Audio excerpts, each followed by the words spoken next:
6 games remaining in 2018, the Rays still have several things left to play for as a team trying to reach 90 wins. For C.J. Cron, the quest for 30 home runs. And Blake Snell has 1 start left Saturday in his quest for the Cy Young. Tonight, Tampa Bay's goal is to slow down the Yankees' quest for home field advantage in the AL wild card game.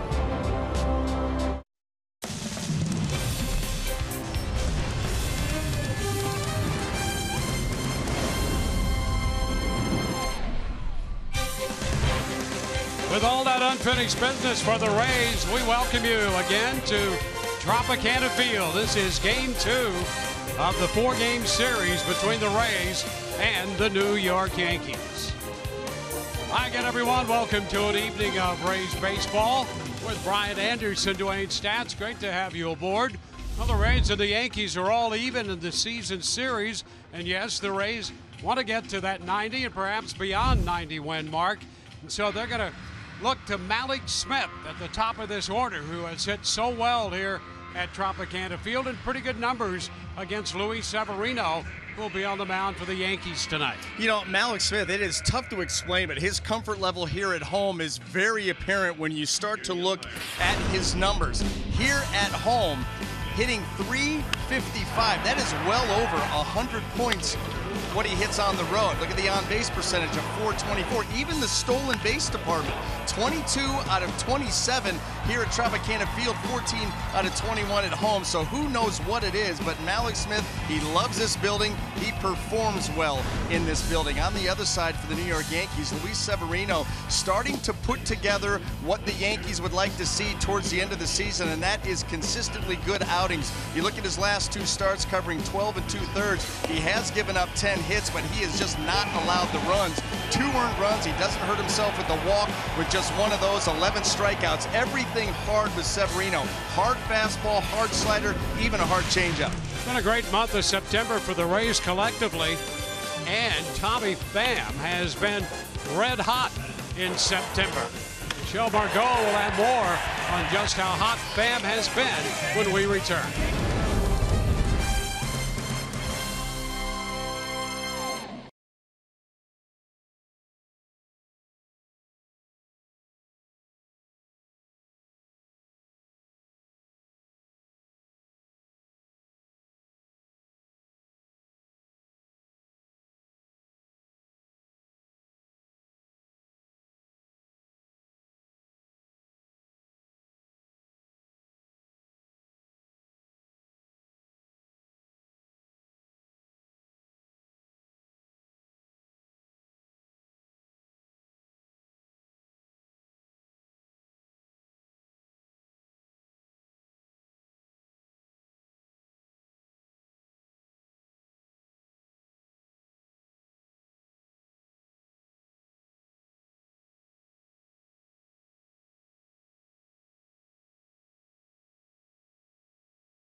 Well, there have been a lot of guys this year who have had breakout years or even breakout months, and one in particular is the guy you just saw, Tommy Pham. He has been on base in 26 straight games, and in just 20 games in September, Pham is hitting .377 with 13 extra base hits, has driven in 13 runs, and then scored 19 of his own. He's been playing through injuries, and his teammates and coaching staff say that he plays the game as hard as anybody. Here is manager Kevin Cash on his impressive new outfielder.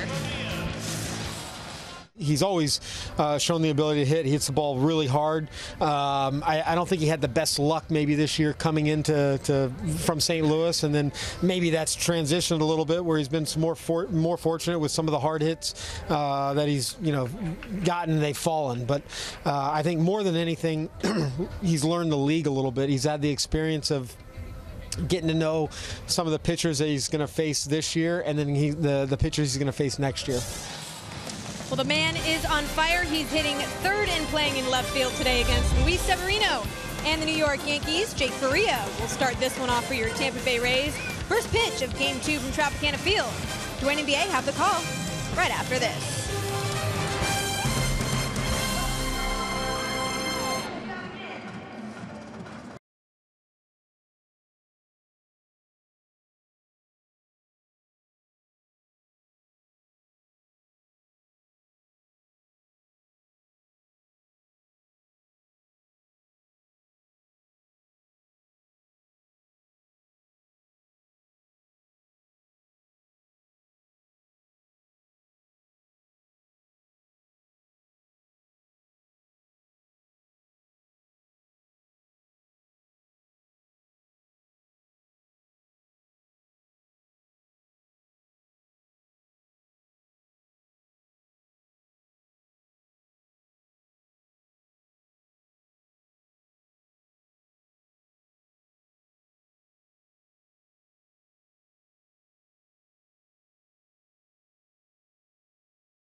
Final homestand of the year continues tonight.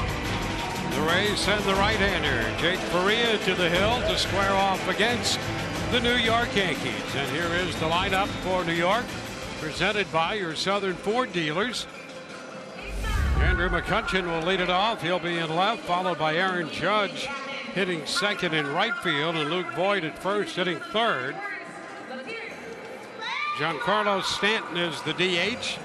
Neil Walker at second. Miguel Andujar down at third base. He'll hit sixth in front of the catcher Gary Sanchez. Adeiny Echeverria at shortstop, batting ninth. Center field is Brett Gardner. Well, getting the call tonight for the Tampa Bay Rays is going to be Jake Faria to make his 12th start of the season. The record of 4-3, ERA of 5.17. This is his first start since August the 15th, and that came in New York against these Yankees. He went 3 1/3 innings, giving up 1 earned run. So McCutchen led off last night, had a couple of hits, including a home run and a double.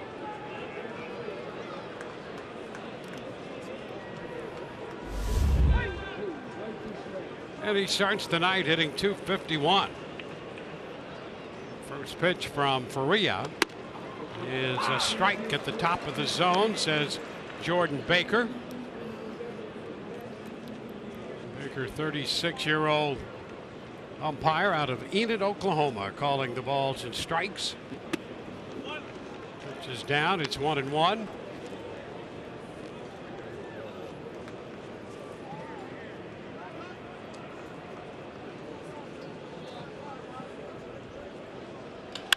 And a line drive into center. It'll fall on one big hop in front of Kiermaier. McCutchen is aboard. I'll tell you what, Andrew McCutchen picking the pace up here for the New York Yankees and getting a chance here out of the leadoff spot. Let's take a look at the Rays defense, brought to you by Golden Diamond Source. And in that outfield left to right, we've got Pham, Kiermaier, and Smith. And then across that infield third to first, Wendell, Adames, Lau, and Choi, with Adam Moore getting the call behind the plate. G-Man getting the call at first. How about that? Yes, he's over there at first base tonight. Aaron Judge in the batter's box, going after the first pitch and fouling it back for a strike. Ball out of play up the right side.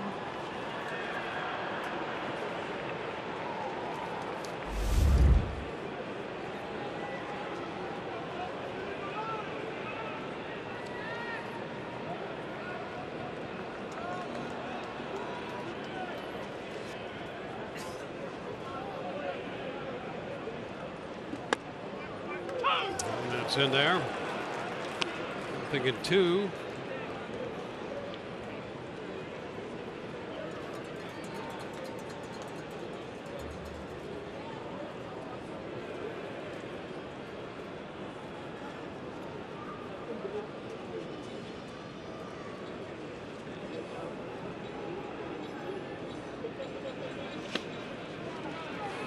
Ball 2 strikes. Faria Wednesday worked 2 innings against the Texas Rangers in Arlington. With no runs, no hits, picked up a strikeout. Gave up the base runner on a walk.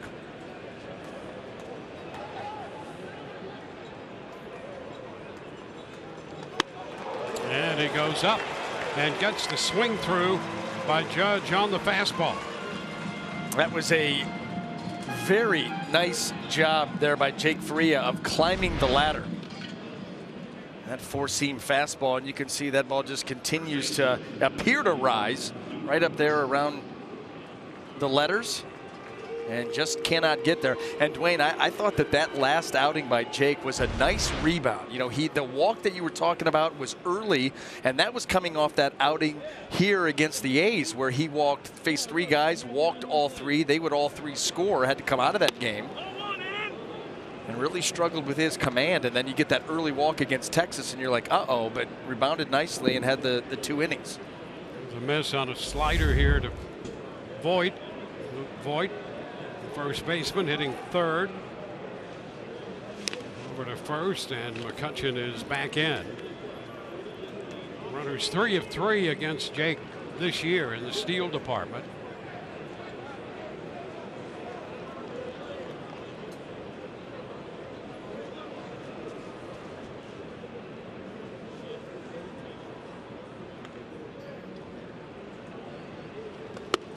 Cut to miss. Fastball up. 1-1.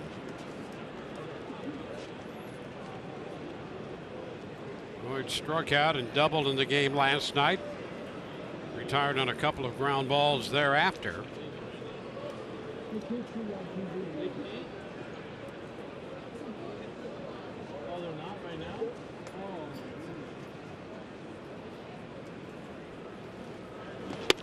And that's a strike call. Inner part of the plate. Sets up a 1-2 count.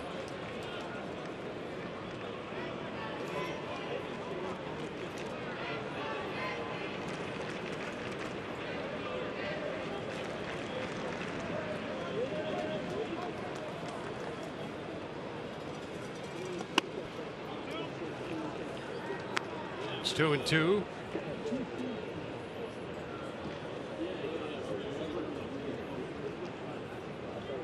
Jake, home and away, has 3 wins here, 3-1 and 1-2 on the road. His numbers overall better at home.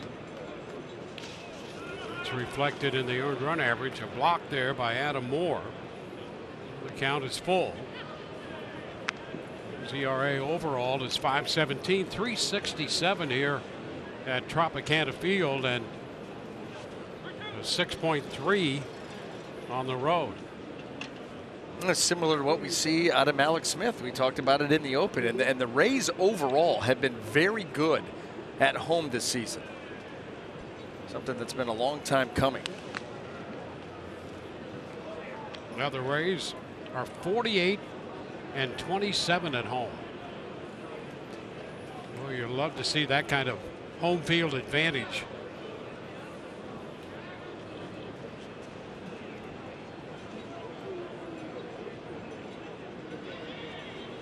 Runner goes, and the pitch is fouled out of play.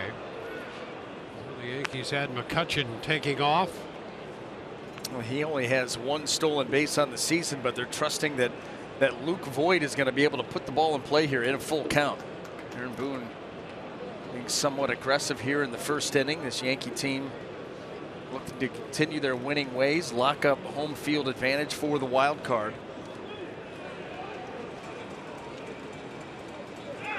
He's going again, swing and a miss, and the throw is a strike there waiting for him. A strikeout, throw him out, double play, and Adam Moore threw a strike right down to second base to cut down McCutchen. Here's another look. Doesn't get much better than that. Lau had the ball waiting for him. Bottom of the first coming, no score.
To lead it off.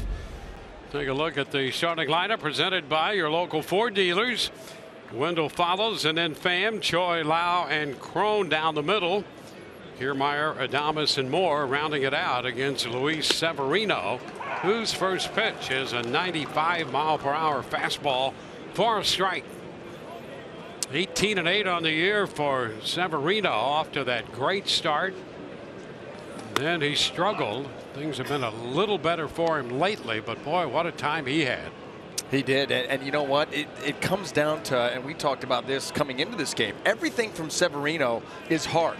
When you think about the fastball, averages about 97.5 miles an hour. Impressive, no doubt about it. But then slider, changeup, both of them average about 88. So there's not a huge differential, and there's only 2 different levels of velocity that you have to worry about. So that forces him to, as hard as he throws and as good as his arm is, he still has to be somewhat pinpoint or he can get hit. Well, there's the breakout in his pitch selection. About, a little over half the time with the fastball. This pitch is popped up foul. Sanchez back to the screen, but it's going to be out of play. But you're right, when you look at velocity, I mean, that fastball routinely 97. Yep. Slider, changeup, pretty close to the same. That's it. And so if you're going up there looking, you're like, listen, I'm just looking for something hard. If it's an off-speed pitch, I'm looking for him to hang the slider or the changeup that doesn't have a lot of depth to it. And the fastball, you can easily pick that pitch out. Now, can you get to it? 97, 98? Not if he puts it in a good spot.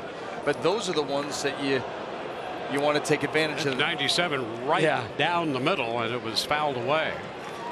Malik's 3 of 10 against Severino. So that's a 300 average. Overall, opponents hitting 239 off him. And that one is a little bit wide. Stayed out there. Trying to get a little of that corner, and it stayed wide. Watch Severino after the pitch, and it's just off. He starts to walk around like he's anticipating that ball being thrown down to third. Some umpires might give that to you. Baker, I'm not sure. Jordan Baker calling the balls and strikes. And his history is he's the kind of guy who will make you throw a strike. So you might not get that pitch a little bit off the corner. We'll wait and see. But he didn't get that pitch before last that he was looking for. And it seems to be that the tendency is, the younger the umpire is, the more strict he is with the zone. And a cut and a miss there on a fastball. 96 strikes out Malik Smith.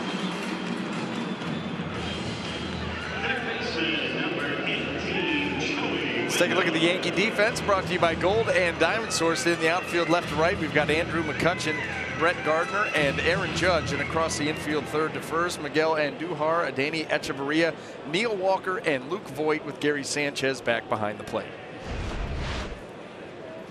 Now Joey Wendell. Wendell hits it on the ground to second, and Walker's there for it. First pitch and a ground ball. 2 up, 2 down. Well, let's take a look at a scouting report here with Tommy Pham coming to the plate. First of all, roaring into the offseason, you think about that 26-game on-base streak that he's working on, where he's hitting .398 with an on-base of .475. And then Dwayne, quote of the year. And he came out with this beauty yesterday, and I think this succinctly sums up the 2018 Rays. And he said, I haven't seen a team play this hard ever. And I think that is... Well, there's a shot toward the corner and right. Going to be a fair ball. And he's on base again. Ground rule double. Tommy Pham winds up at second. Well, doesn't that say so much? And I think it's absolutely true. That's a primary reason this team has been so much fun to watch. I'll tell you, if you're a baseball fan and you appreciate effort, you have to love this team. And Pham came over here from St. Louis with a determination and an edge to him, and he has stayed at that level every day. And I'll tell you this, I don't know how happy he was to have been traded here when he first came. But you read something like that, and that's coming, not only is it coming from a guy, being traded from the Cardinals over here unexpectedly, completely taken off guard, but he says that about, I haven't seen a team play this hard ever, and that's coming from an outsider. And also that tells me a guy who has completely bought in with what's happening here with this club. He made some comments the first few days, and you wondered about the point that you just made about him coming over here from the Cardinals. Kind of settled in here, and he made some comments about how he was very quickly convinced by Kevin Cash that this team really wanted him and thought that he was a big part of what had been missing here. Where did he hit when he came over to the club? Put him right in the cleanup spot. Yep. They put him right in the cleanup spot. Let him know how much he meant to them and how badly they wanted him here. Right in the marquee, what was long considered anyway, the marquee spot of the lineup. And I think that sent a message to him. Obviously the communication from the staff, and I think that you've got a guy who has bought in and is completely comfortable now in playing at a ridiculously high level. The 1-2 to Choi is skied to left. McCutcheon there to make the grab. We're through an inning. No score. On to the second.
The start tonight. StatCast AI powered by AWS. Batted balls 110 miles per hour plus, and Giancarlo Stanton tops that list with 71. And he takes the pitch for a strike. That notwithstanding, he's hitting 149 in September with 2 home runs. And obviously a concern coming down the stretch. Well, this is a guy that they're going to lean heavily on in the playoffs. Only guaranteed 1 game. But you'd like to see him peaking at the right time, and that's not been the case. Yeah, and the Yankees are hoping that a number of these hitters can turn things around. Adames at shortstop handles the ground ball. I mean, you look at these numbers up and down the lineup. Of course, Eric Judge just recently back, and in a handful of games in September, he's hitting 174. Stanton, as we mentioned, 149.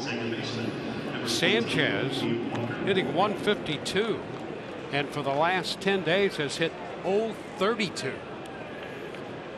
So they have some guys they really need to get started looking toward the postseason.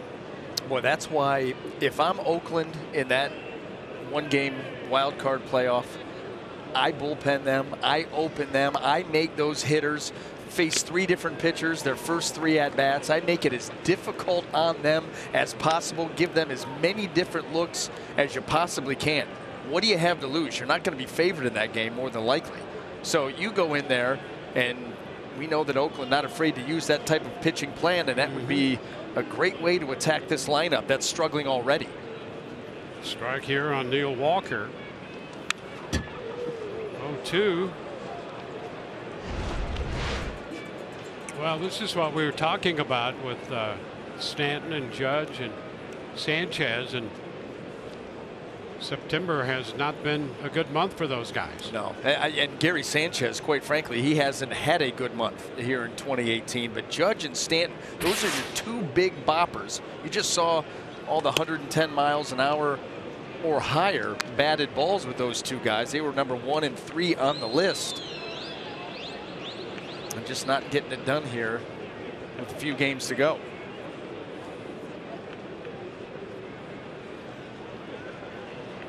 One and 2 pitch to Walker. Checks on the pitch down. Yeah, you wonder about Judge's timing, at the plate with that chip fracture that put him on the disabled list, and he was there a lot longer than the team anticipated early on. Yeah, initially they thought a week, 2-3 weeks maybe max. Yeah, by the time they had anticipated he'd be back, he hadn't even picked up a bat.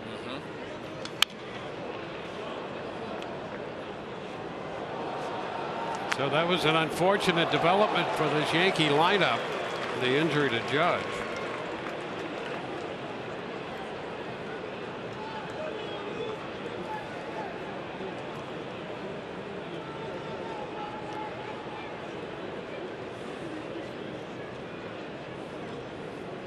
Two pitch again.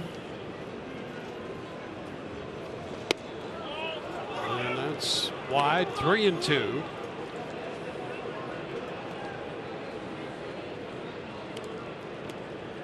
Well, the Yankees have this series with the Rays, and then they go to Boston to wrap up the regular season.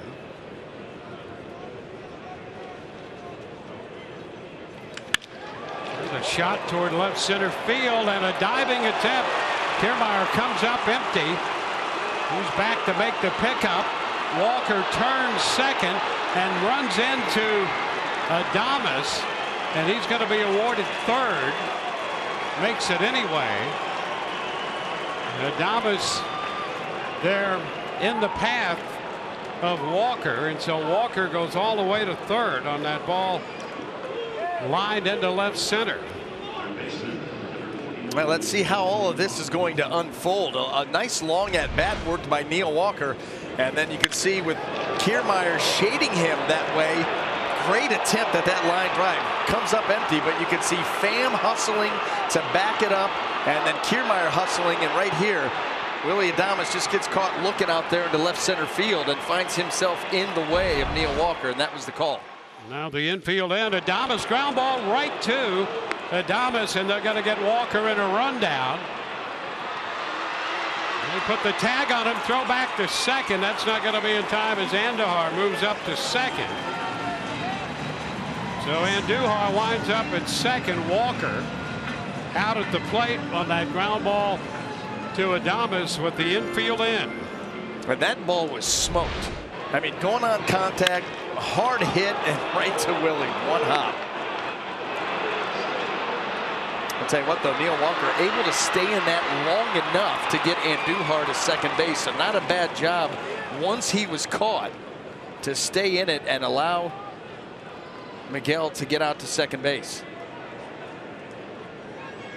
Wendell make the tag, and then an off-balance throw, not enough on it, and Andujar got in there in plenty of time. Now here's Sanchez.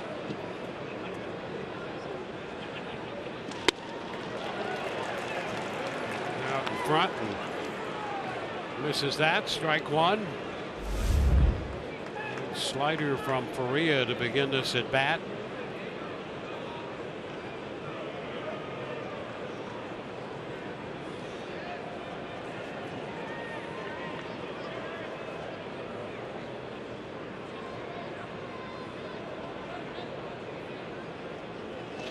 And a big cut and a miss. 0-2. Slider again. You know, you can see that obviously that's a big part of the game plan. Sanchez wanting to lift everything, and so he starts to pull off those pitches.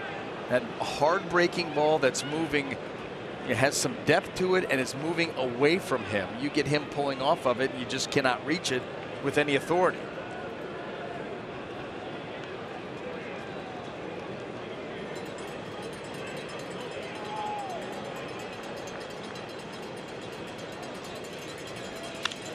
And a foul ball that caught Potter Moore.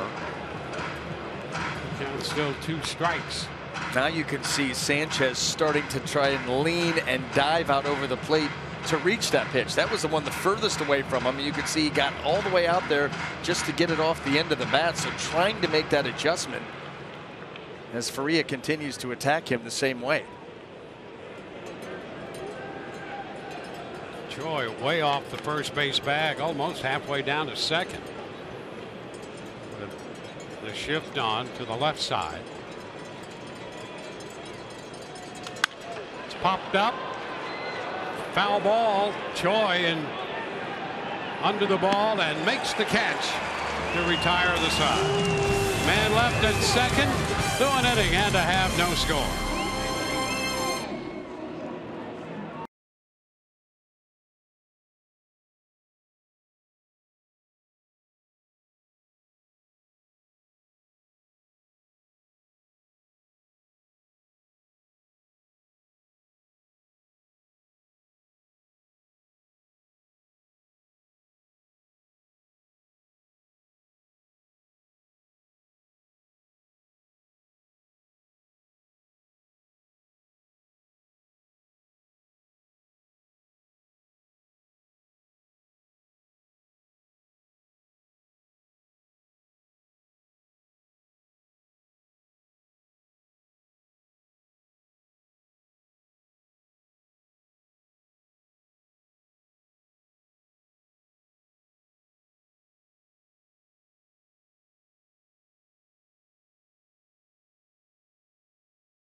WS. We'll take a look at slugging percentage here against the fastball. Luke Boyd is second. How about Pedro Alvarez? He tops that list.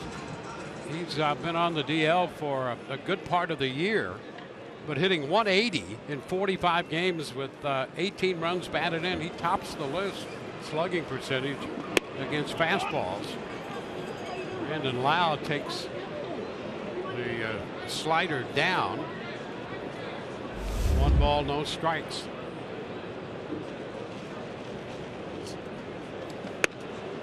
There's a strike at the knees. 1-1.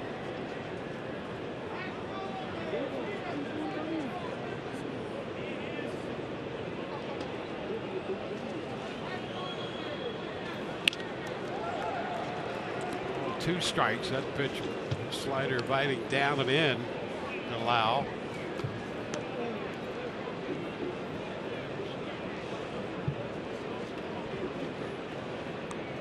0 for 3 last night. He was victimized on a ball he hit to center in the 6th inning. And Gardner made a nice play. Not so nice from Lau's point of view. Gardner back in center field. Hicks started out there, had a little hamstring issue. Gardner starts again tonight. And they took an MRI, got some pictures on that hamstring, and are encouraged that he's going to be back soon.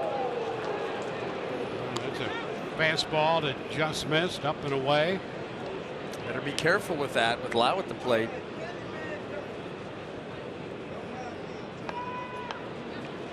And more power. C.J. Cron on deck. Pitch is upstairs. So there's a walk, a leadoff pass here in the bottom of the second.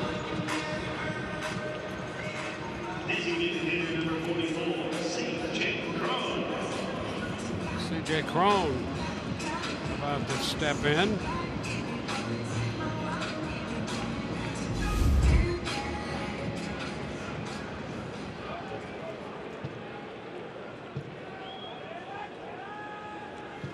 On with those 28 home runs.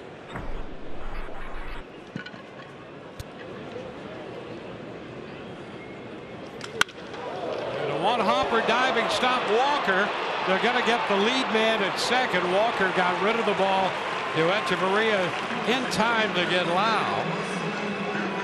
Cron hit the ball sharply, and Walker kept it from going through and got the out at second. Yeah, that was a nice play. You're right, Dwayne, because that ball was hit hard. Now he's positioned well.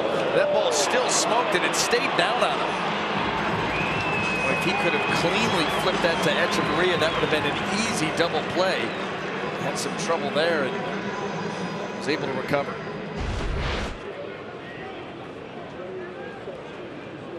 It's Kevin Kiermaier.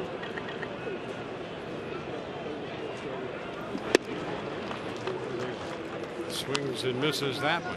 Kiermaier's had a difficult time in his career against Severino. Just 3 for 23 off him with 11 strikeouts against this guy. And quickly down 0-2. You know, and sometimes it's just a case of you have a hard time picking the ball up for whatever reason.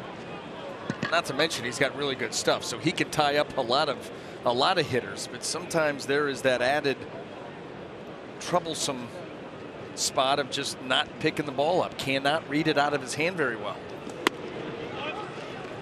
It's 98 way up. That obviously would account for all of the strikeouts. Almost half the at-bats ending in strikeouts.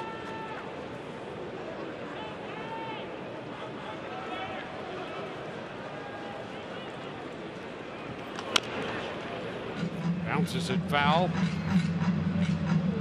You see right there, and we'll see if they end up doing it. But right after that pitch was fouled off and Kiermaier walked out of the box, Sanchez made a head gesture to Severino, like this next pitch, whatever it's going to be away. I think he's getting the feeling that Kiermaier's starting to pull off. And he goes out there with a fastball away and strikes him out. Second strikeout for Severino. That'd be good if we could go back and show you exactly what Sanchez did. Just that, you know, gave him a nonverbal, we're going to go away here. And he was able to power that fastball away. 98 miles an hour. That could get anybody. It'll be Willie Adames.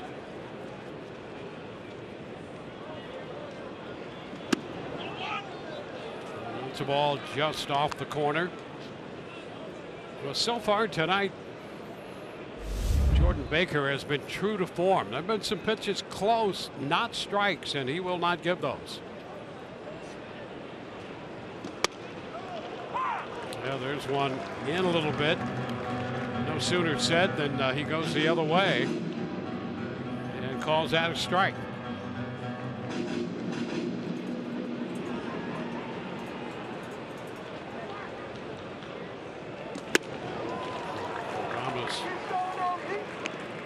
Now down 1-2. You know, this is what we were talking about earlier with Kiermaier. Okay, another breaking ball, and watch Sanchez. That right there, that's all you're doing. That's a nonverbal to the pitcher. We're going away.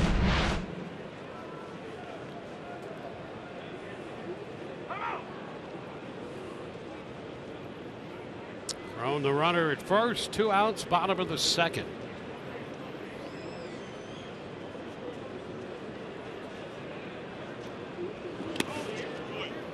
Two. Adames pinch hit in last night's game, drew a walk. He had been out a couple days, a little under the weather. Back in there and up for the first time in this game tonight. Shortstop with 10 home runs starting the night, hitting .271.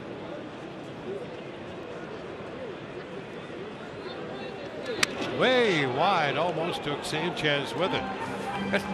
That about spun him around. Full count. You talk about having to reach across your body, and oh, by the way, it's 97.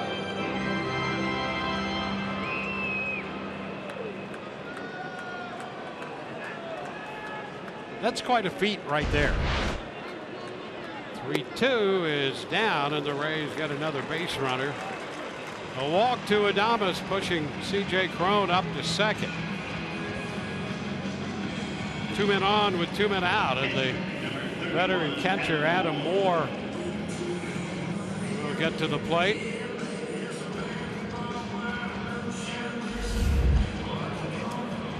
Moore spent the better part of the year with the Durham Bulls.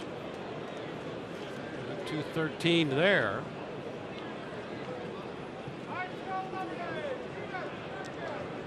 The last start was early this month. That came in Cleveland on the 2nd day of September.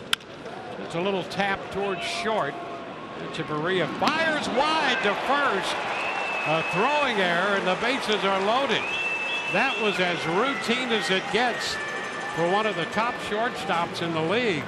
And the throw was way wide. He took himself out of rhythm, Dwayne. It was not, the throw was not made in rhythm. Watch how he gets caught here, stopping, getting flat-footed, and then rushing the throw. That was not in rhythm, not everything moving together like we normally see with Echeverria. We've seen him field enough to know that those plays right there are routine, but he caught himself flat-footed and then rushed the throw, and he pulled it. Well, what an opportunity for the Rays now with the bases loaded. 2 outs and Malik Smith up here. 2 walks and an error. Yep. You've got to take advantage of those types of innings against a pitcher as good as Severino. The fastball 99, strike 1. Severino reaching back right there in this situation. A high watermark for Severino tonight. And it comes in the 2nd inning.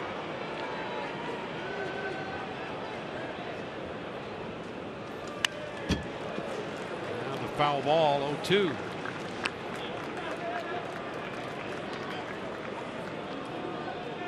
Alex way down in the count. Came in hitting .355 at home and 3 for 10 against Severino. But down, no balls, 2 strikes now with the bases loaded and 2 outs.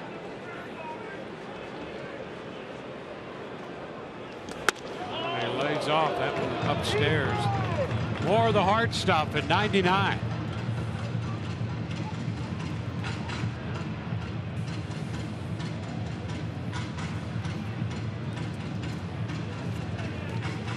Severino making his 4th start of the year against the Rays. Ahead in the count against Malik Smith. Time granted by the plate umpire Baker.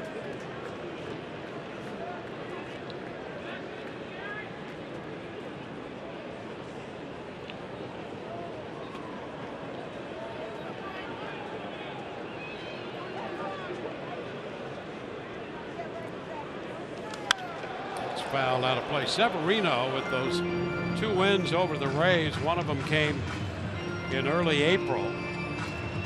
He beat the Rays 7-2 or 7 1/3. Then beat them in the middle of June.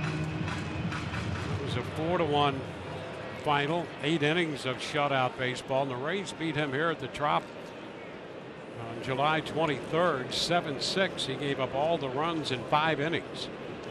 And he strikes out Malik Smith, 99 on the strikeout, and the Rays miss the opportunity, leaving the bases loaded. Here's the strikeout pitch. 99 up a bit. We're at the end of 2, no score.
The Rays and the Yankees scoreless.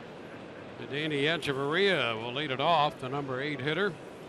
Brett Gardner will follow, and then Andrew McCutchen. Echeverria misses down and away. 1 ball, no strikes.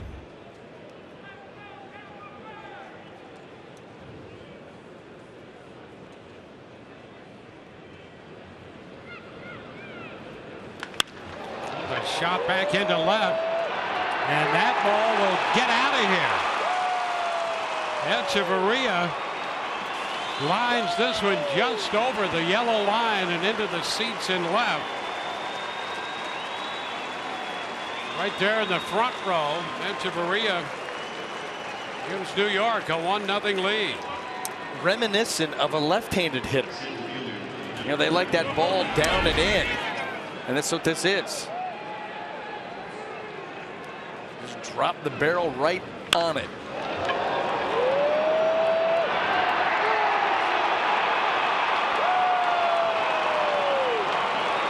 Echeverria, after making the throwing error to extend the bottom of the second, it's the second pitch in the third on a line into the stands and left. Gardner takes a pitch for a ball.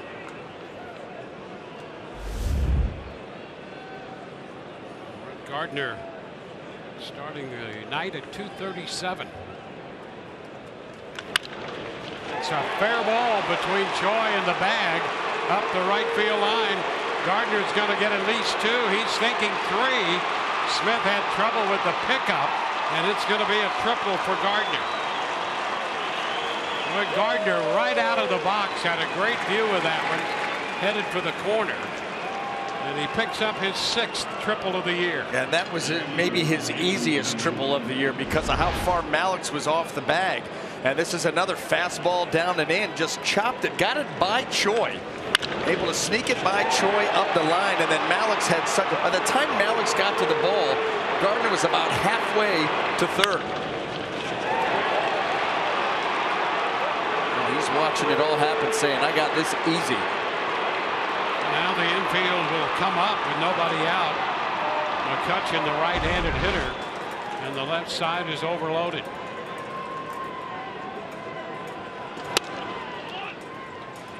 The fastball just missed in.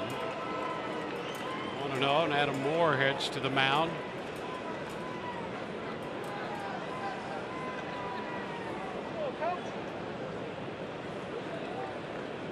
So a 1-0 game, and the Yankees with a major threat for another run.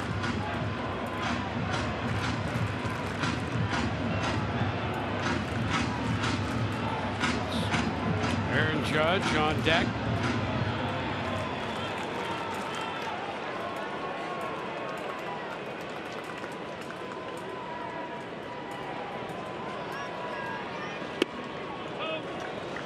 And a pitch down, slider. Faria is behind McCutchen 2-0.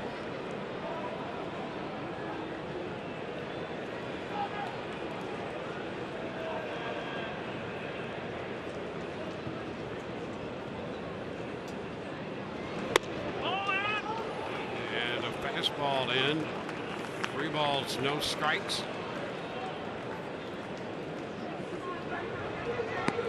Well, 7 pitches in the inning, and the only 2 strikes have resulted in a home run and a triple.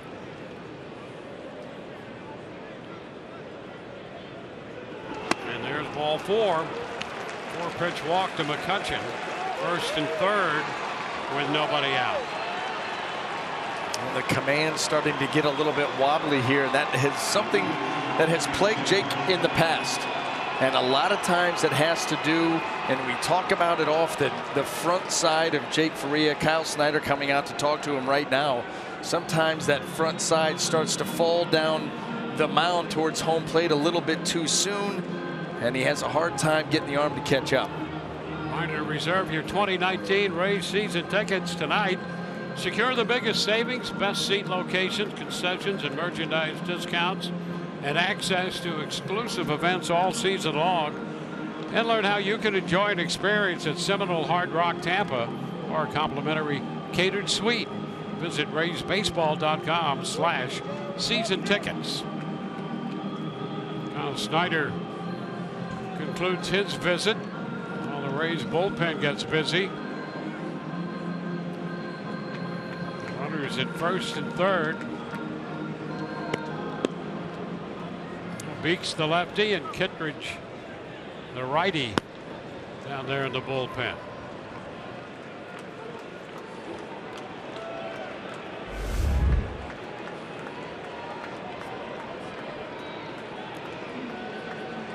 Now Aaron Judge.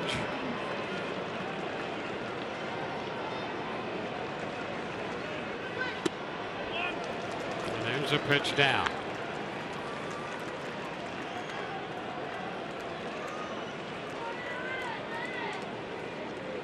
Well, 9 pitches in the inning. 7 out of the zone.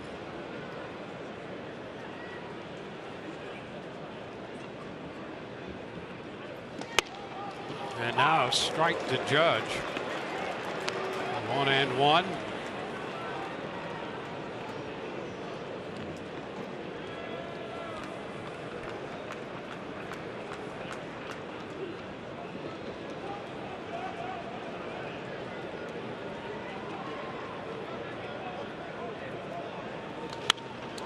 Pops it up, foul. That will carry into the stands and advance the count to 1-2. Faria was at AAA and then came back up on the 5th. 3 innings against the Blue Jays, gave up 2 runs, 5 hits, and then the outing against Oakland when he walked 3 and was ultimately charged with 3 runs. Then the 2 innings against Texas. Foul ball out of play. Making the start here tonight. 2 innings plus 4 hitters to this point. A home run, a triple, and a walk in the inning. And he's a ball 2 strikes into the at bat of Aaron Judge.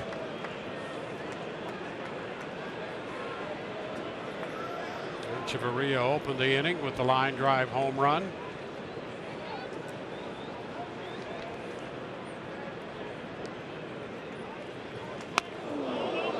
Takes it to 2-2 to Judge.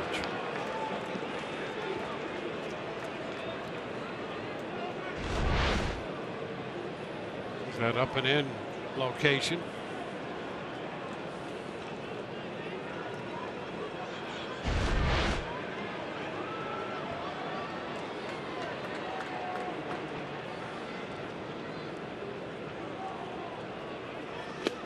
Did he go?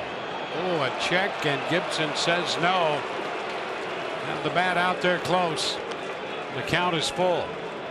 And that slider comes out of the hand a little bit low, a little bit easier for Judge to recognize. And he gets out there, and you probably could have called it. Yeah, you could have. I think that's what Kevin Cash saw too. You could see the look on his face.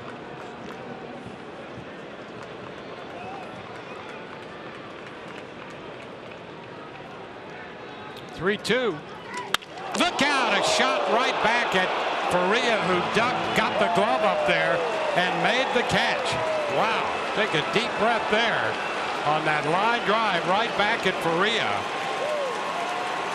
And boy, that was scary. Judge with the line drive right back at the Rays right-hander. Boy, that was a matter of survival to get the glove up for that one.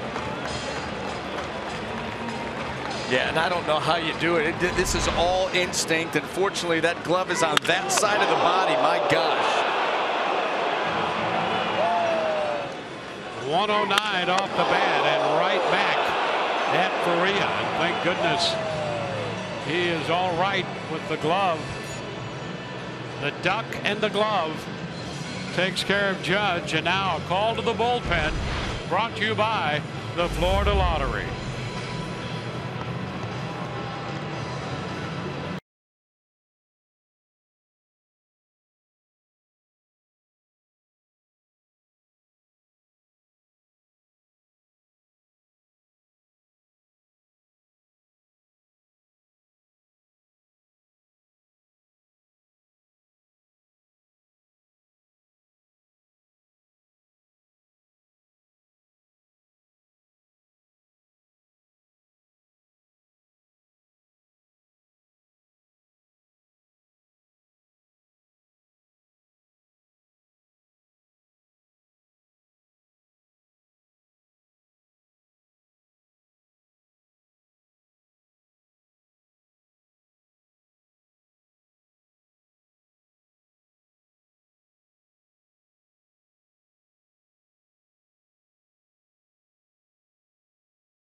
A new spin on a classic with a top prize of $5 million.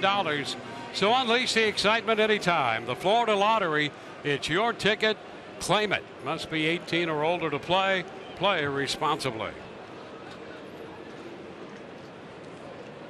2 1/3 for Jake Faria. He leaves with a couple men on base. Gives way to Andrew Kittredge.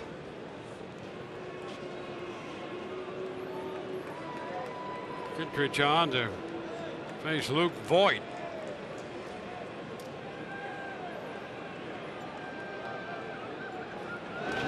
A big cut and a miss. Off speed there, and strike one.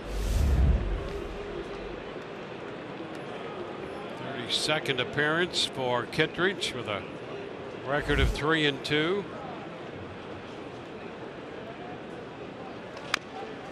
A little tapper foul, 0-2.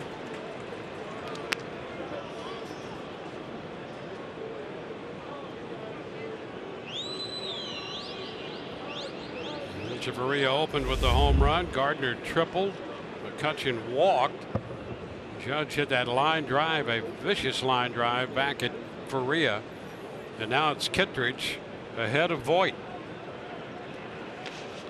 Inside.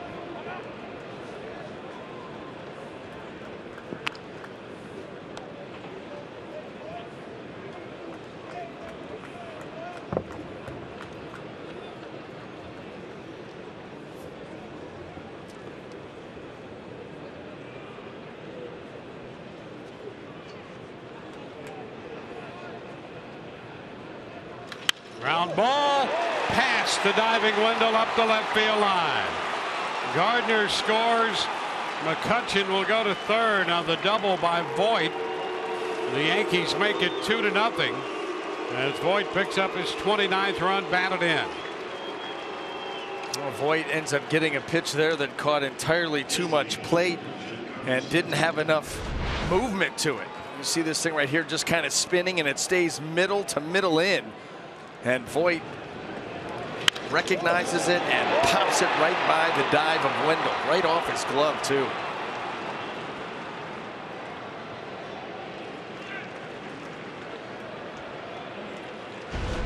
Well, Giancarlo Stanton is due up, and here comes Kevin Cash. And the Rays are going to make another pitching change. He wants the left-hander Beeks.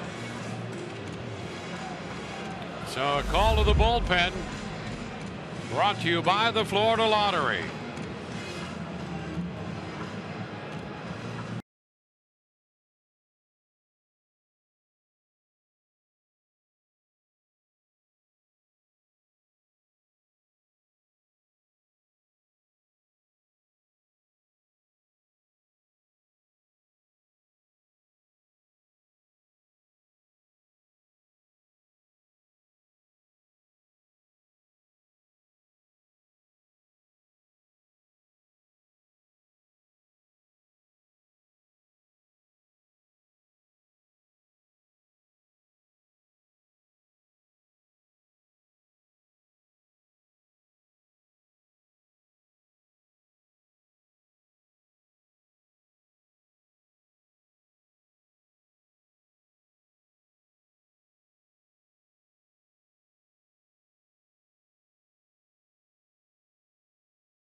The Rays here in the third inning. Faria, Kittredge, and now Jalen Beeks makes his 12th appearance.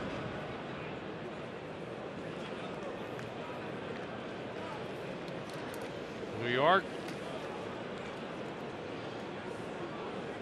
putting Stanton at first on the intentional walk. So they have loaded the bases. Beeks now to face Walker, turning him around.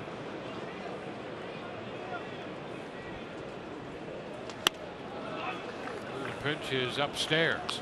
Hey, what are the chances that the final day of the season we could get you to warm up in the pen? Get you ready. And get you a hit. I'm going to vote for you. Okay. No, I've had my time. I'm done. Would you want me to throw right or left-handed? Listen, double threat guy. Any way you feel like you could get that big out. 2 balls, no strikes.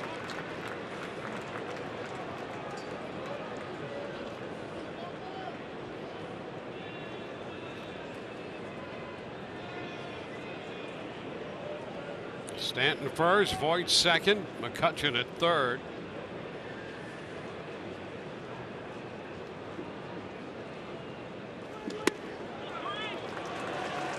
And now Beeks yet to find the strike zone here to Walker.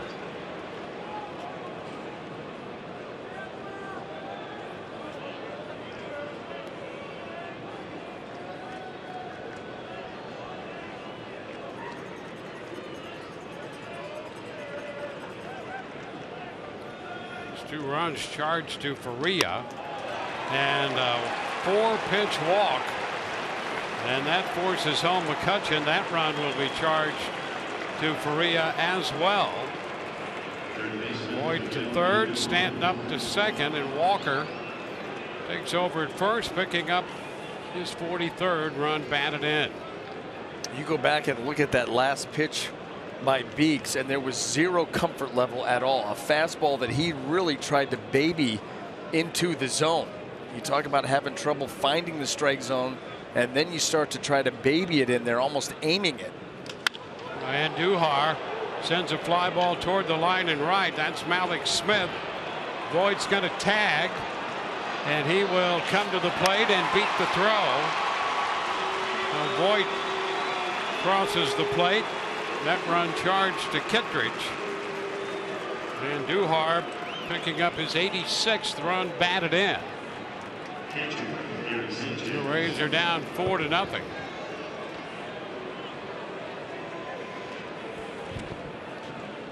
The Yankees will have Gary Sanchez coming to the plate. He is the 9th man to come to the plate in the 3rd.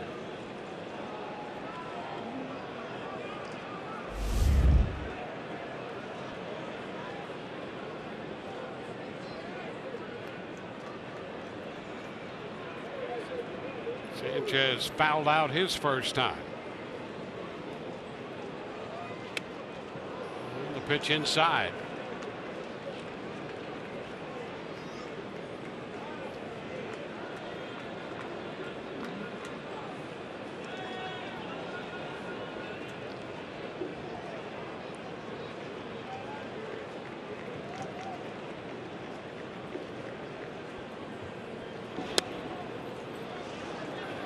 Another miss. 2-0.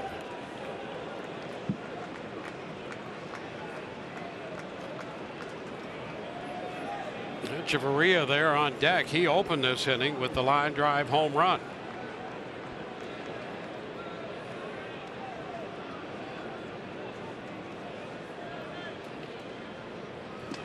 It's a big cut to miss. 2-1. Absolutely nothing fun in this inning for the Rays.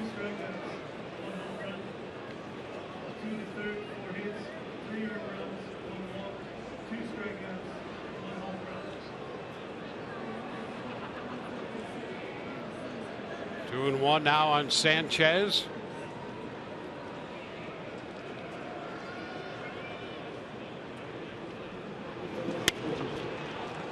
And now that takes it to 3-1. We have not seen this out of Jalen Beeks really in his time as a Ray. Maybe that first outing where he struggled against the Orioles, but right now, trouble finding the strike zone, trouble making the adjustment, just not looking comfortable delivering the ball to the plate.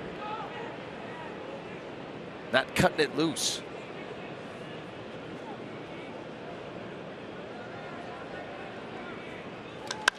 And a high fly ball back into deep left. Fan will go to the wall, and that one is gone. 3-1 pitch, and Sanchez connects. Stanton has scored. Walker has crossed the plate, and Sanchez with a 3-run blast. And the Yankees have put together a monster inning. 17th home run for Sanchez. It's a 7-0 ball game now. Boy, when you're struggling out on the mound, a hitter can start to eliminate pitches, and you're just looking for that one fastball, knowing that he has to get back into the zone. And he got it right down in his juice zone, and you see him get down, get it, and lift it right out of here. Chavarria takes a pitch for a ball. 7 runs on 4 hits in the third.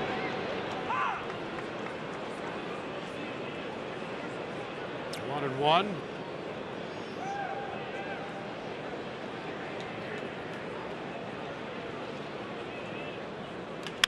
Ground ball, shortstop. Adames makes the throw to first. 10 men come to the plate. 7 men score. Bottom of the third. 7-0 New York.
W.B. Mason, the official office supply company of the Tampa Bay Rays. By Publix, where shopping is a pleasure. And by Geico, 15 minutes could save you 15% or more on car insurance. The fastball high to Joey Wendell. 1-0. Wendell out second to first, his first time. 2-0, couple of home runs. Sanchez and Echeverria in the top of the inning. 7 runs, 4 hits in the inning. All for extra bases. 2 homers, a triple, and a double. And I mean, an ugly inning across the board, but all extra base hits. And when you're scoring 7 on just 4 hits, obviously you're thinking, okay, errors, how many walks? Just an overall sloppy inning. And the last thing you needed with a guy like Severino on the mound on the other side. Now strike, and it's 2-2.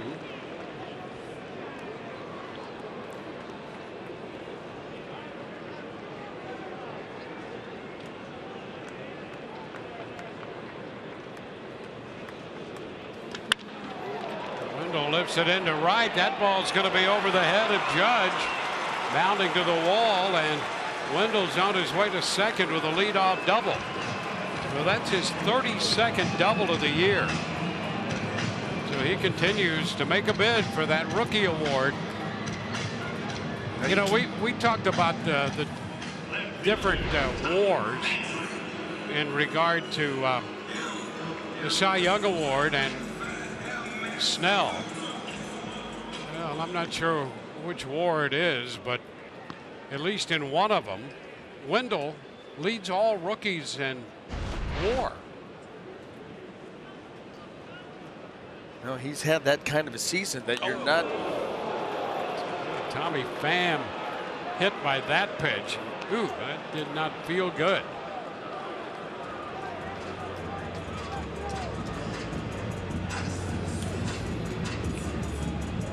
Pham on his way to first and not feeling very happy about being hit by that pitch. No, that's a hard fastball that runs up and in. And see if it got him on that left hand. Oh, right off the back of that left elbow.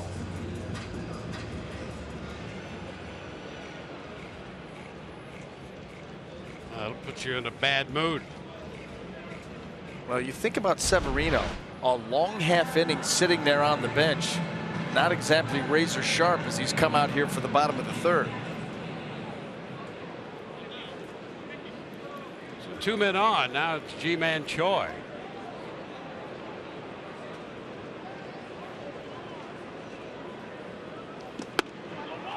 He takes the pitch up.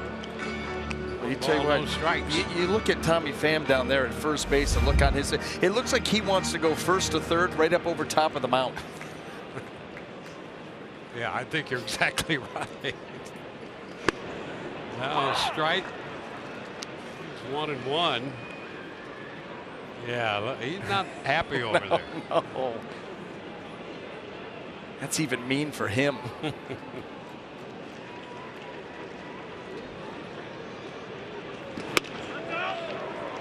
2-1 on Choi.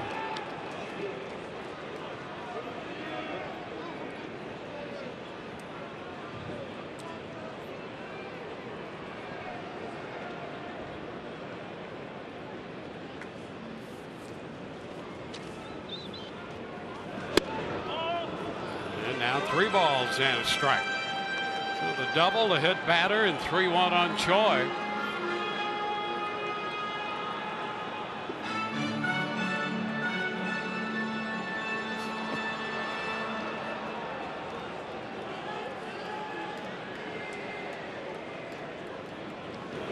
Ball 4, that's going to load the bases.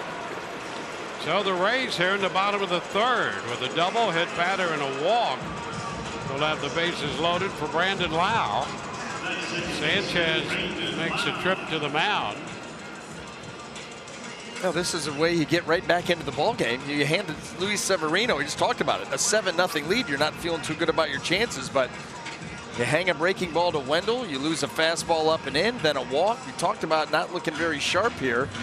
Let's see if the Rays can get to him before he figures it out.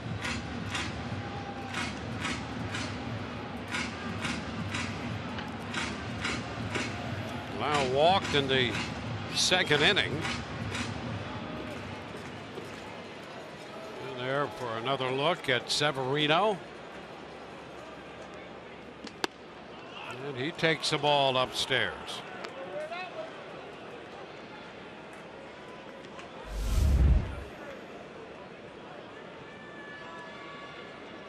Wendell third, Fan at second. Choi the runner at first.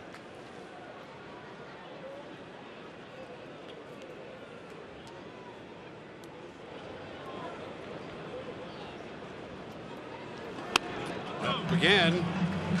2-0. And Larry Rothschild's going to head to the mound here. He's a little concerned about his starting pitcher. Yeah, you tried it with Gary Sanchez going out there and allowing Severino to try to find it on his own, and you could see on that last fastball, no comfort level delivering the ball to the plate. Well, they have some decisions to make. Severino was great to start the year, then really struggled. Happ has come over and picked them up. Yep. Tanaka, so where do they go? You like Happ? I'd go right in the middle. I would go with Jay Happ. Now here's the thing though. Obviously too, you start to think about that Oakland lineup, and you think about what matchup would you like, who's throwing the ball most consistently right now. But the bottom line is, whoever it's going to be, they're going to be on a short leash. I mean, Aaron Boone is not going to wait around with the bullpen that he has. You can't afford to in a one-game winner-take-all. And that pitch appeared to be up there. And a check. Lau started to go and checked. It's a strike, says Baker. You let him off the hook here. That fastball up above the zone. And yeah, I don't know if that was on the call or not, but either way, should not have been a strike. And now that pitch up, and he fouls it back. 2-2. It's still not entirely comfortable out there and getting the pitches where he wants. You can see Sanchez is sitting up like, I want these pitches at the bottom of the zone, and they've been right back up there at the top. Let's see right here. See if you can pick up what he's throwing. See all these litany of signs here.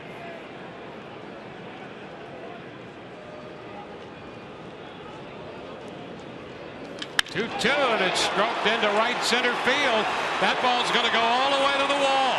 Wendell has scored. Pham will cross the plate. Choi's going to head to the plate. He is out at the plate. Lau goes to third. They cut down Choi trying to score. The Rays get a couple runs and lose G-Man Choi trying to score. Boy, an awkward landing for Choi at the plate as he's trying to score all the way from first on this blast by Lau. Center cut fastball, deep right center field. And now it's just a race to the plate. Judge getting that ball in. And let's see how this unfolds. Choi coming in, and boy, he looked like his helmet came off and he hit the helmet maybe of Gary Sanchez. There's some contact there for sure.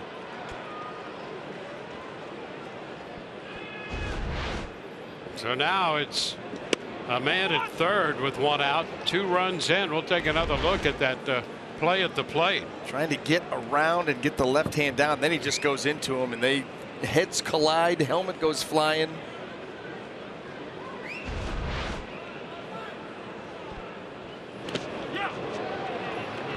Tried to check. That's a strike. It's 1-1. A couple of runs batted in for Brandon Lau.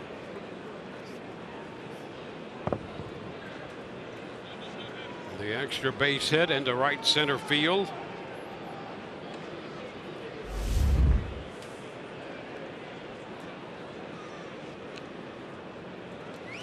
And a swing and a miss. Fastball. It's now 1-2.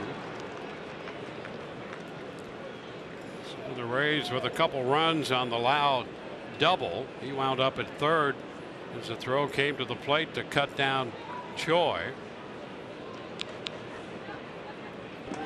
Upstairs, 2-2. Fifth double for Lau gives him RBIs 22 and 23.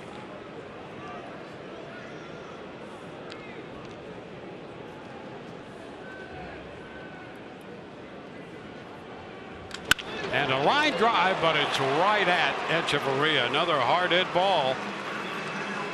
So C.J. Cron will be the second out. For his second time through the lineup and not fooling anybody at this point.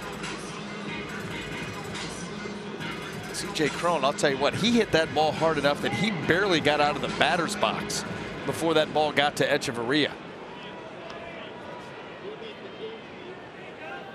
2 gone. Choi out at the plate, 9-4-2 for the first out. C.J. Cron, a hot shot line drive to short. 110. Wow. 110. And you know what? It was all a 110 because, like I said, he barely got out of the box. Yep. 1-0 to Kiermaier.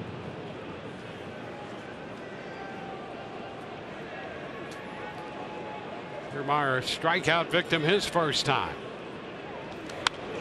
Just foul back. 1-1. So the Rays back with a couple to narrow the deficit to 5.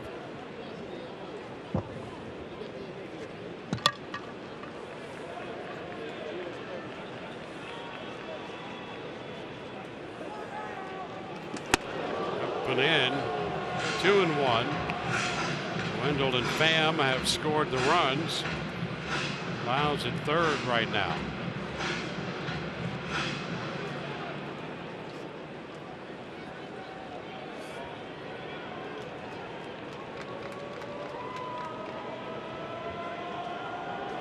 Ground ball back of first. Voigt's going to make the play unassisted. The Rays come up with 2. Leave a man through 3. 7-2 New York.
Banged up on that play at the plate. You saw the collision and a cut involved. You could see that shot when he was heading into the dugout. A little blood running down after that collision. That was just an awkward collision too. It kind of looked like Choi was looking to go around him and then ended up trying to go through him, and those helmets came together. Well, Gardner leads off here. 1-0 the count. Sends a fly ball into center. Kiermaier is there. And so that's the first out here in the 4th inning.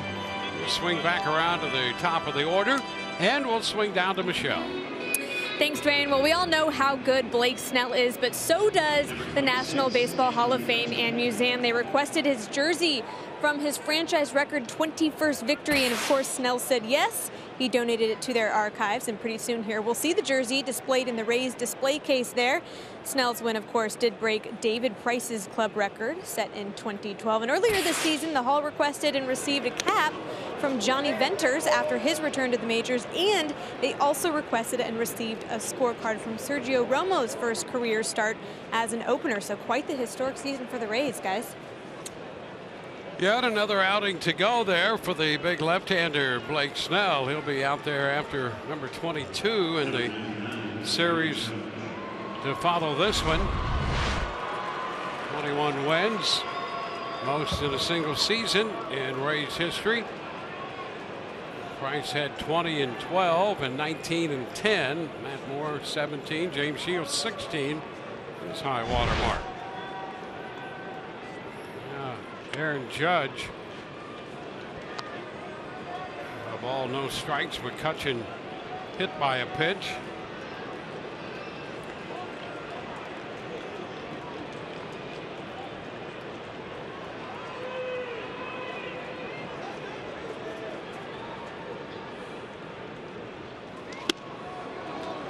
One and one. Judge just struck out, and then he hit that line drive 109 miles per hour back at Jake Faria, who managed to get the glove up.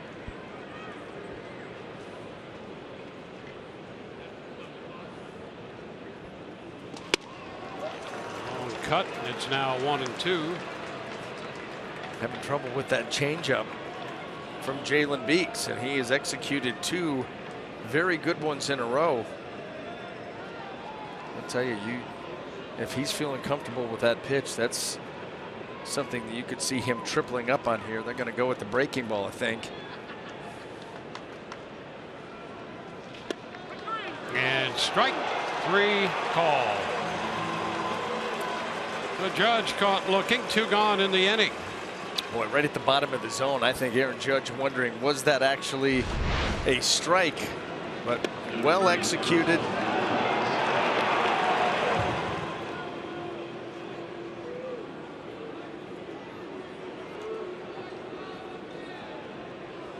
Luke Voigt.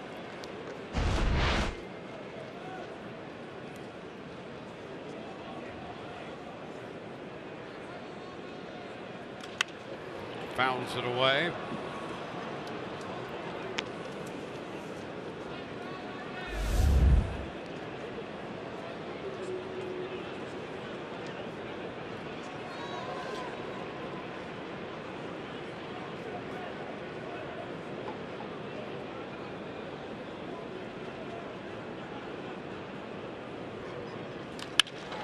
That's a shot up the middle, 1 hop. Nice pickup by Lau and a long throw to first to take care of Voigt. So with the defense set that way, Lau made a nice play to get Voigt. Take another look. A little star by that one for the Rays infielder.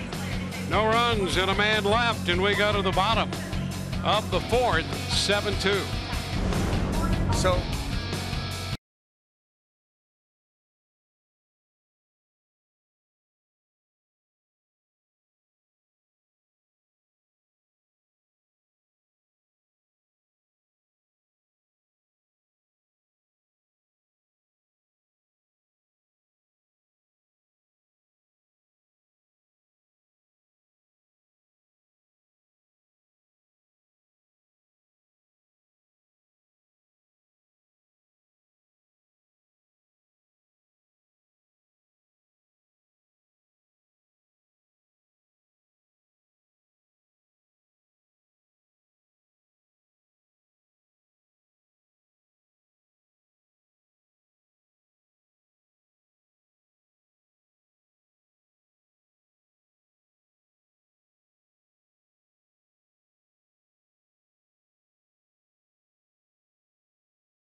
Willie Adames in the batter's box, and he takes the first pitch for a strike here, bottom of the 4th underway. Adames walked in the 2nd inning as he faces Luis Severino, who's walked 3 and hit a man. Pitch is wide. Tommy Pham back in the 3rd inning. The Rays converted a couple of runs. And a man thrown out at the plate, Choi, who left the game after the collision. Now 1-2 to Adames.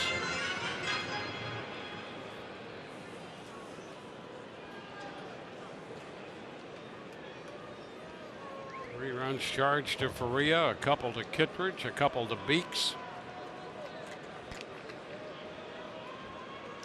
Adames, a little bit of that one. 98, he fouls it. Adam Moore next, the Rays catcher, and then back around to the top of the order, Malik Smith. There's Moore, and there's Malik's.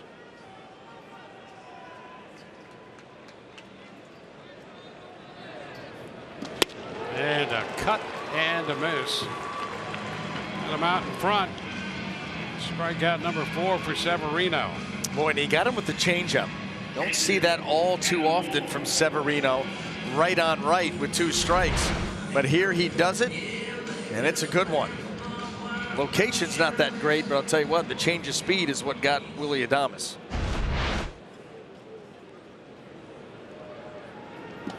Lord takes a pitch wide, 99 outside.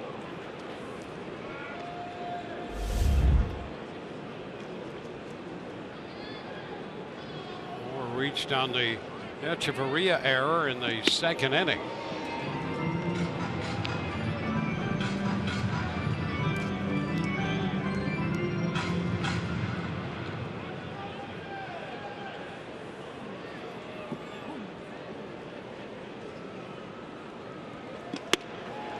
Cut and miss puts him down in the count.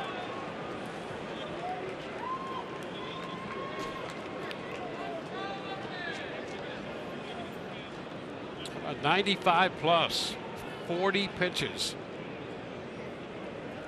Severino's up around 73. That's 74, and a swing and a miss. So 40 of his first 73 pitches were 95 plus. Well, he has a tremendous arm, strong arm. Like we said, he averages 97.6 miles an hour per heater.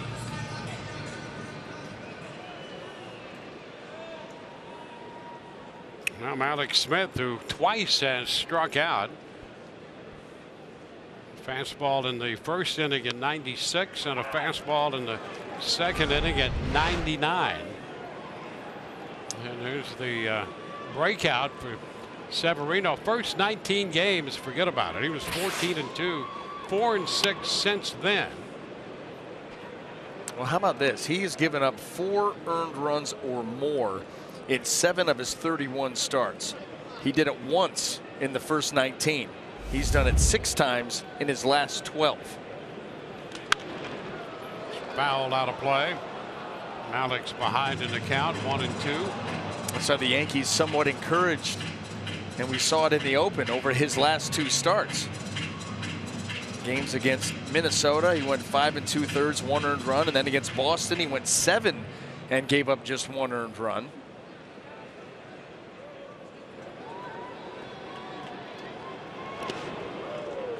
Count goes to 2-2.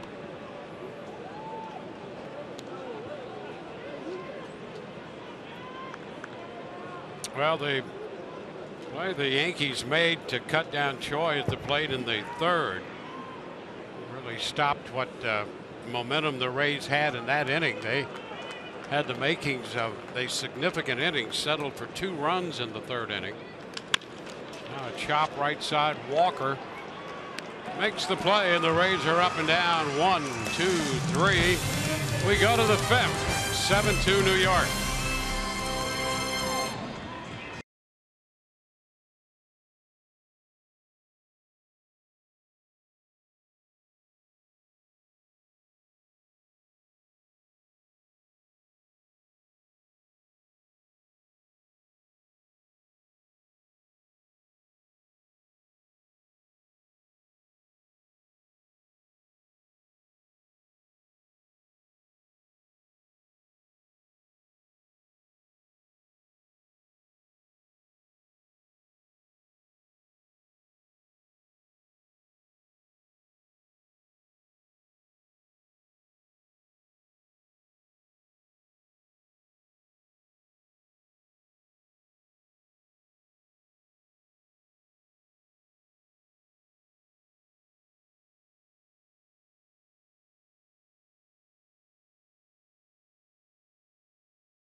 Rays down 7-2. New York will have Giancarlo Stanton leading off here against Jalen Beeks. Then Walker and Andujar scheduled to hit.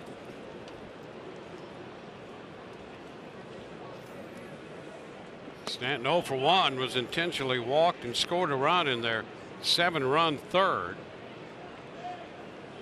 Grounded to the shortstop, Adames in the second. Big cut and a little foul ball, 1-1.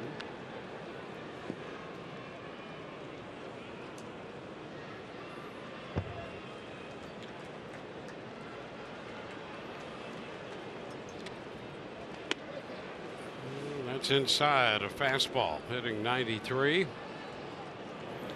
Faria worked 2 1/3, charged with 3.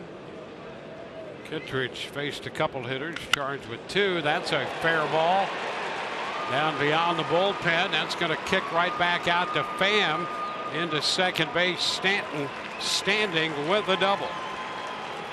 33rd double for Stanton. I'll tell you what, he hits the ball hard. We had that graphic earlier of 110 plus off the bat 71 times. Make it at least 72, because that was 112 miles an hour according to StatCast AI. But look how quickly it gets down into the corner and hard off that wall.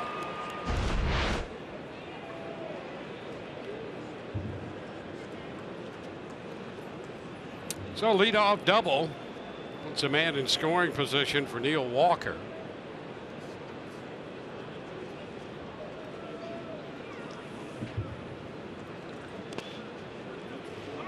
It's too low. Walker 1 for 2 tonight.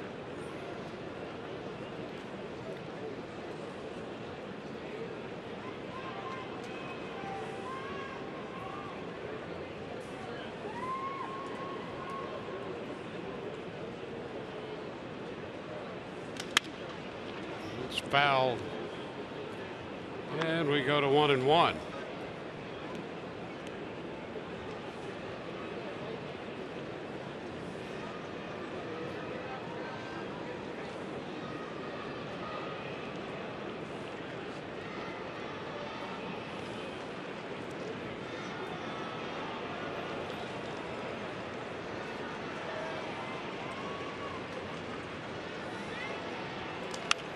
Pitch in on him, and he fouls it back.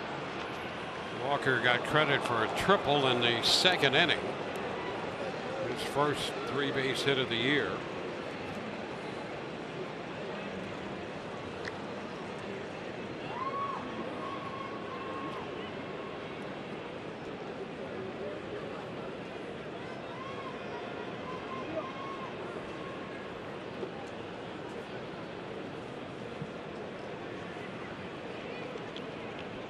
Ground ball headed towards short. Adames up with it. The turn and the throw. Nice play right there to get his man at first. Stanton will go to third. Adames made a nice play, ranging to his left to start that. Well, you're ranging to your left, but now you've got to get up and throw it all in one single movement. You just don't have time to step into anything, and that was very nicely done. Good read, too, by Stanton. You could see him breaking for third, knowing that Adames was going to have to move a ways to get that ball. Field comes up. Andujar takes a pitch, and that's a strike. A breaking ball in the upper part of the zone there. Taken for strike 1. Yankee third baseman drove in a run with a sacrifice fly in the third. There's a man at third, 1 out here in the 5th inning. Fouls it away, 0-2.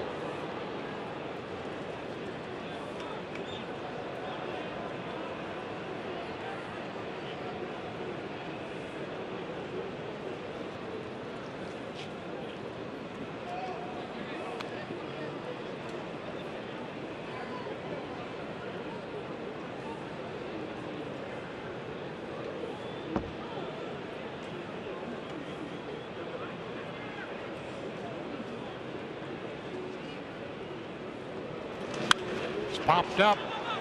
Foul ball. Beeks is after it. He's the only man who spotted it, and he makes a sliding catch. Beeks leaving the mound, running straight to that foul ball and sliding under it, grabbed it to retire Andujar. Yeah, Adam Moore never saw it. Jake Bauers was never going to be able to get there. Don't ever tell me that a pitcher, not an athlete. How about Jalen Beeks, our Bonefish Grill fresh catch of the game? Sliding basket catch deep into foul territory. How could anyone ever be so brash as to say that a pitcher is not an athlete? I don't want to see, I do not want to see another pitcher get called off on a pop-up around the mound again. Not after that play. At least when he's on the mound. Yeah, and we're going to put a little star by that. Yes. Now Sanchez. Ground ball, and it's going to go through. Wendell made a dive, and he threaded the needle between Wendell and Adames to drive in Stanton. It's now an 8-2 ball game. And a run batted in for Sanchez. His fourth of the night. The changeup just catches too much plate. And then look at this, how he fits it in. Wendell with the dive, and Adames not able to get there either.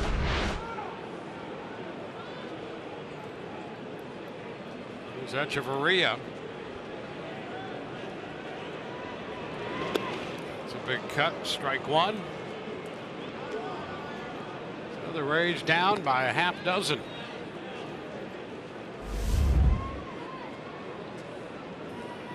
Echeverria lining a home run into the first row of the seats in the left in the third. That opened the scoring tonight. Strike two.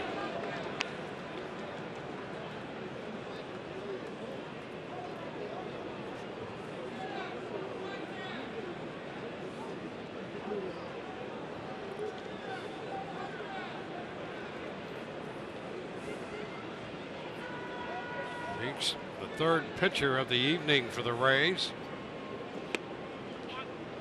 And he misses down and in.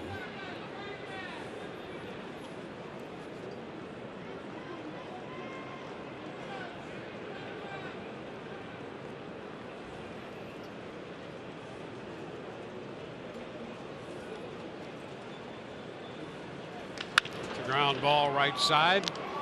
Lau will make the throw. One run, two hits, a man left. Through 4.5. 8-2 New York.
Joey Wendell leading off.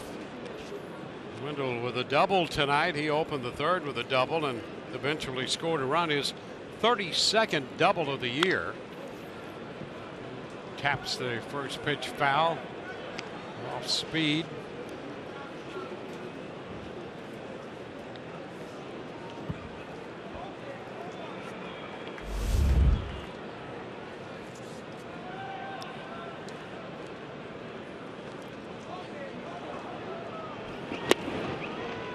Takes it too low. 1-1 Wendell. Hitting 301. He is 9th in the American League in hitting and leading all rookies in batting average. 2nd in on-base percentage. 3rd in hits, 3rd in doubles, 2nd in steals among rookies. So you can make a strong case for him.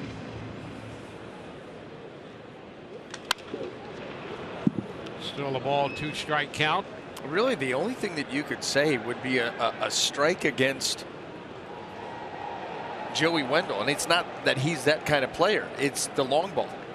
You know, you 32 doubles, but limited in the home runs. That's not part of his game, but that is the only downside to what he brings. And he's not really asked to bring that. I mean, he's about putting together quality at bat after quality at bat, and this is what he's up against. Yeah, and Duhar with the 298 average and the slugging percentage at 521. Ohtani getting a lot of consideration. Wendell takes it outside, 2-2.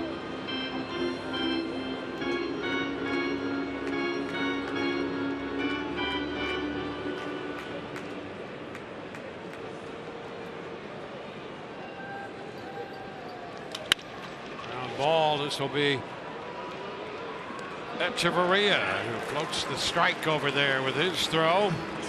Wendell out of there, and we'll check in with Michelle once again. Thanks, Dwayne. Just a quick injury update. Ji-Man Choi was removed with a left ear laceration and concussion-like symptoms after that play at home plate, and he is getting stitches, guys. We'll have more of an update after the game. Well, you see when he walked off, realizing he was cut. Tommy Pham with a double, and he's been hit by a pitch tonight. Takes a strike. Scored a run after being hit in the 3rd inning. 1-1.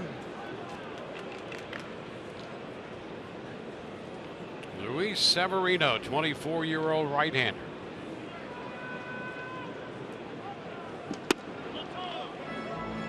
2-1.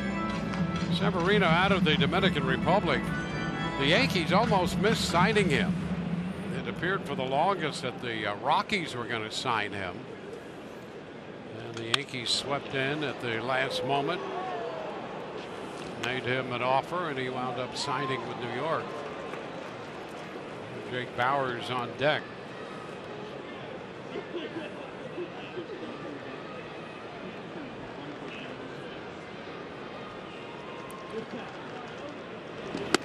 And the 2-2, a fastball 99. And that's out number 2. That's the angry fastball by Severino, and we see him go to that when he is really looking to put something away. And not only does he reach 99, but he reaches 99 up in the zone. And look at that ball just continually climb, or at least appear to. Strikeout number 6. Now Bauers playing in the place of Choi, who started at first base tonight. It's a strike.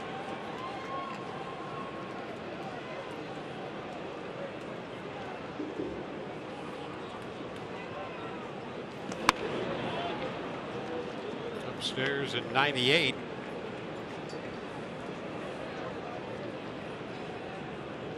Count at 93 for Severino. 2 outs into the 5th. 2-1.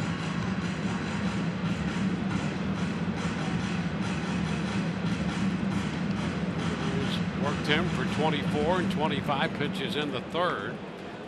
Managed to score a couple runs in the third. Now 2-1 popped up foul. That carries into the stands. It's 2-2.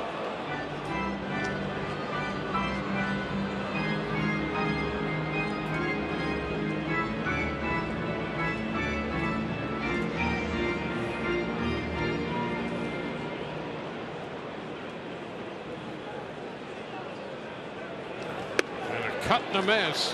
Fastball 98. Couple strikeouts to end the fifth. On to inning 6. 8-2 New York.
Store for over 50 years and by your local Ford dealers.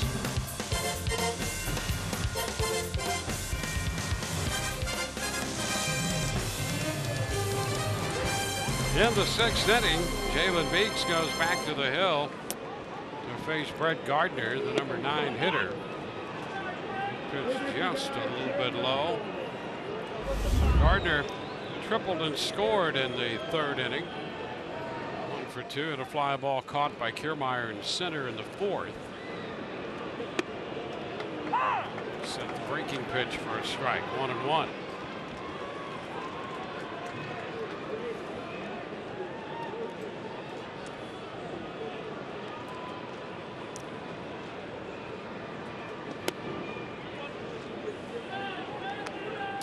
One.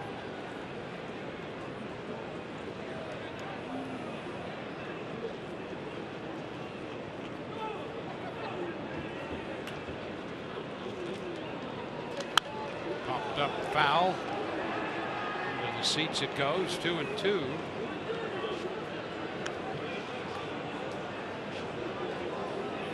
New York started the evening at 96 and 60. Oakland at 95 and 62. So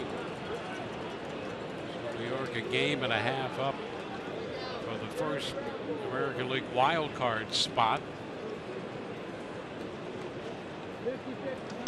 Foul back, so their interest is in clinching a home field in the AL wild card, and right now that would be 4.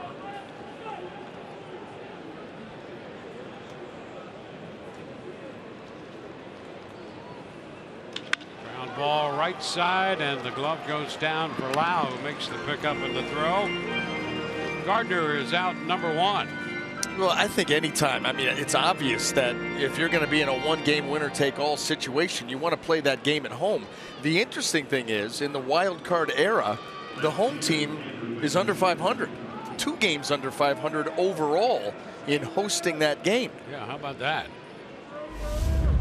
And if somehow Oakland and the Yankees would finish in a tie, the Yankees will get the advantage, if you want to call it an advantage based on what you just said, of playing at home based on the intra-division record tiebreaker.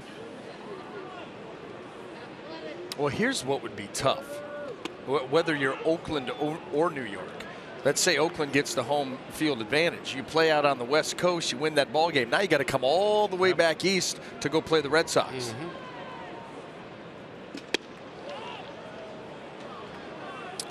Near miss. It's 2-1 on McCutchen.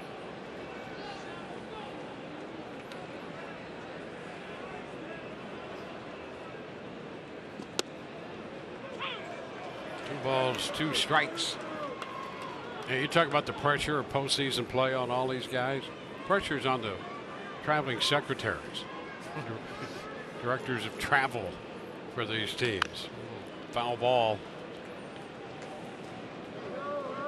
Really, I mean, which coast? You know, you go all the way to the West Coast. You go to the East Coast.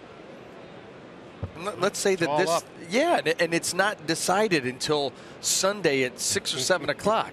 Well, you got that ball game on Tuesday or Wednesday, depending on your AL or NL, and so those rooms have to be secured. We're going to catch this Lau out there, and Kiermaier runs him off. Kiermaier makes the catch on McCutchen's pop fly to center. Introduce myself to you. I'm Kevin Kiermaier, center fielder for the Rays, and I cover ground. So, abandoned. It's called a peel off. Yeah. Now peel off, why don't you? Ground out and a pop fly to center, handled by Kiermaier. Here's Aaron Judge. A couple of strikeouts for Judge. He's 0 for 3. Pitches a ball. The line drive in the third, caught by Faria, and boy, everybody's glad he did catch it because it was a vicious liner back to the mound. Now a little check swing roller over to cover Beeks, and he got him. Boy, that was not necessarily the way that you would maybe draw it up.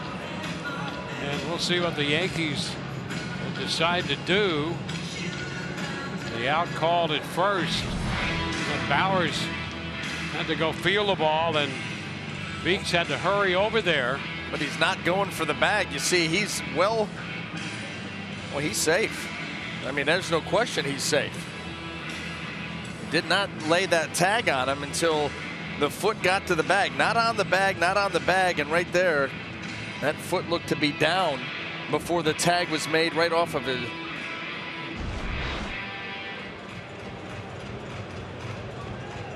Yeah, that was awkward from the beginning. The way that the Rays were set up defensively, and then Jake Bowers is going to go field that ground ball, and you think it's just a flip to the pitcher, and he's covering, he's going to step on the bag, the inning's over, and Beeks just never got to the bag. Yep. So the Yankees challenged that call at first. I don't think that Aaron Judge appreciated where he was tagged either. So the Judge gets the safe call over there. Ball overturned. And we'll earn the Yankees a base runner and get Voit to the plate. Judge winds up getting an infield hit. And here's Voit, who doubled in a run and scored in the third. Up and away.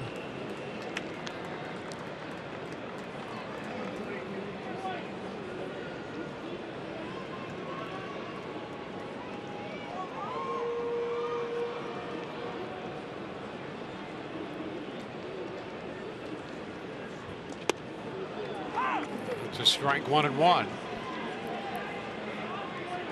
So 9 hits in the game for the Yankees. 8 runs, 9 hits. 2 runs and 3 hits for the Rays.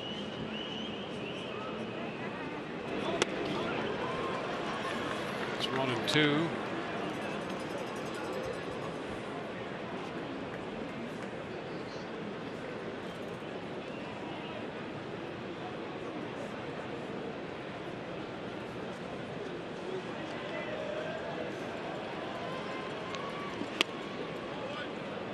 Two.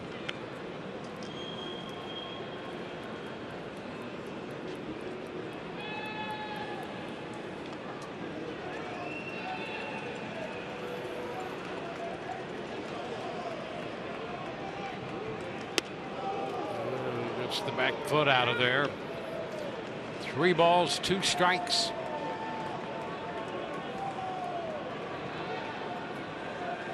Stanton on deck.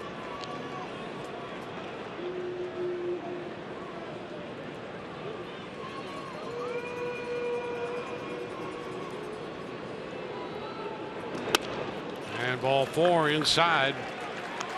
So Judge pushed up to second on the walk to Voit. And with 2 men on, that gets Stanton to the plate.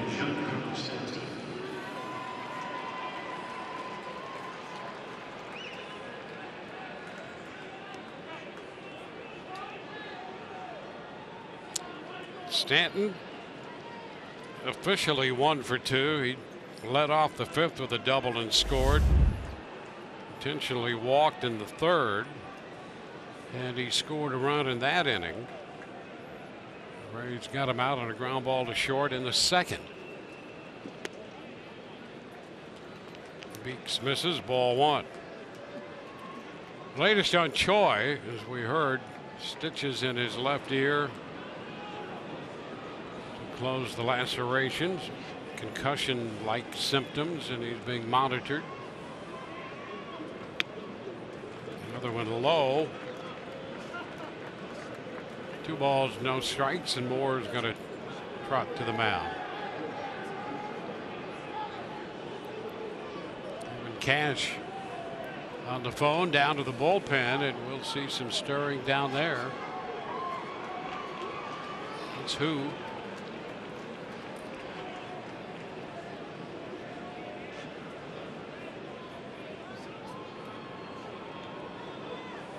Who will get up and begin to throw.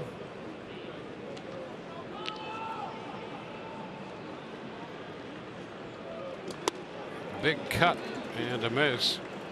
2-1 on Stanton.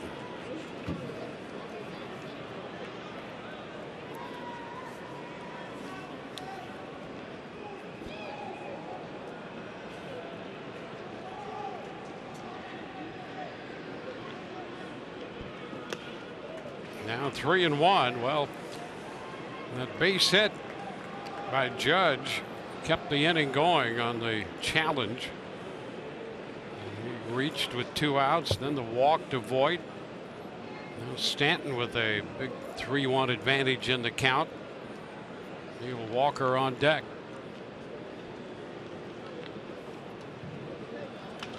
Look out, a hot shot. It turns Phil Nevin around at 3rd. The count is full. Good reason for that helmet.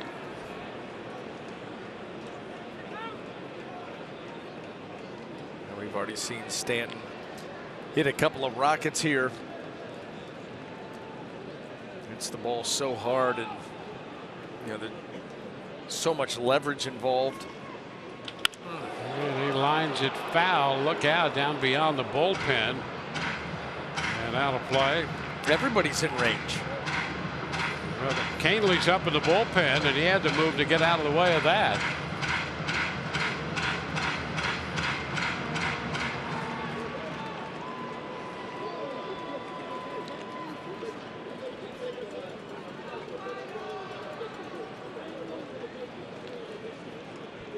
How about pinstripe batting gloves?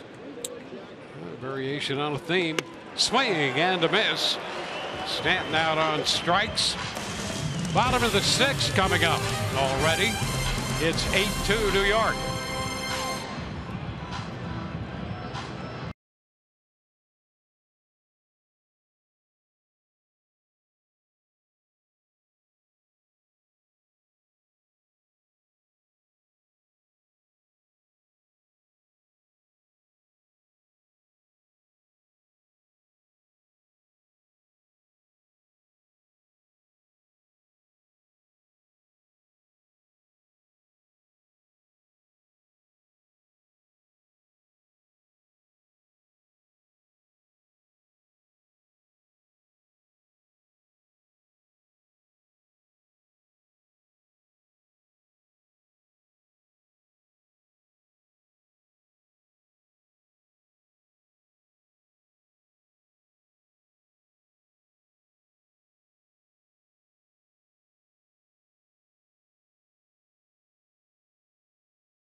An 8-2 ball game.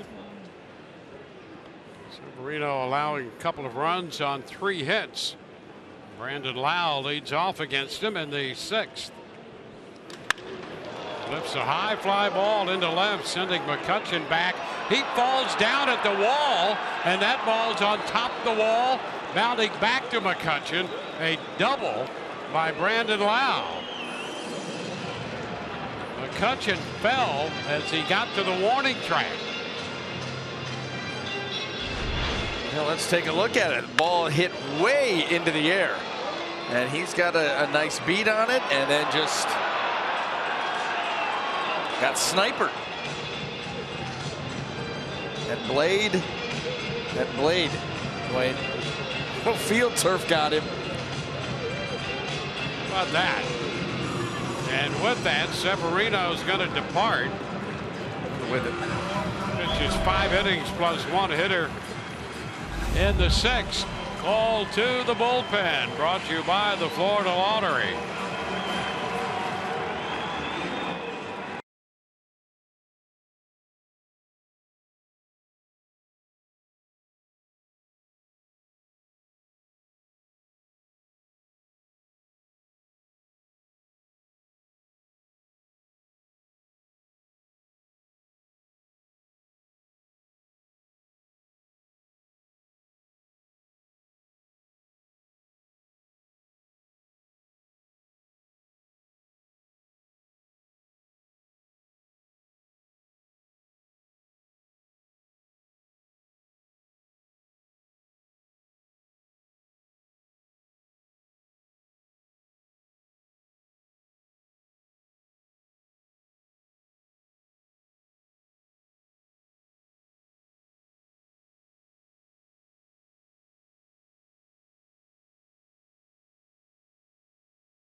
Here of Luis Severino. You know, we saw some good things. We also saw some rocky innings.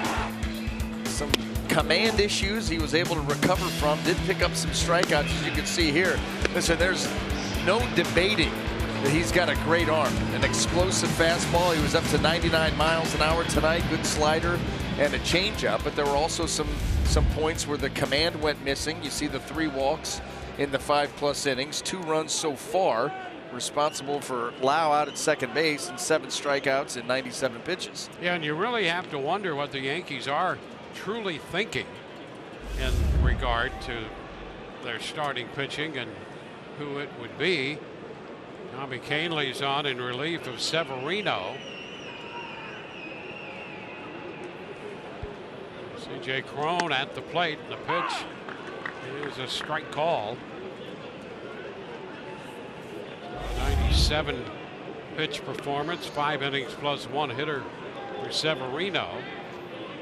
Now picking up his 2nd double of the night. He's been on 3 times with a walk and 2 doubles.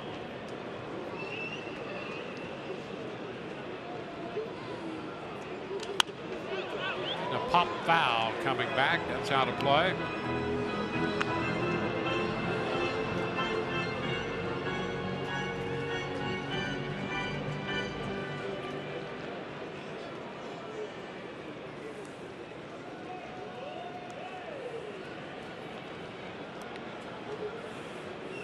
Meeks, the 3rd Rays pitcher. He's given up 3 of those 8 runs. 2 to Kittredge and the first 3 to Faria. The pitcher. This one upstairs.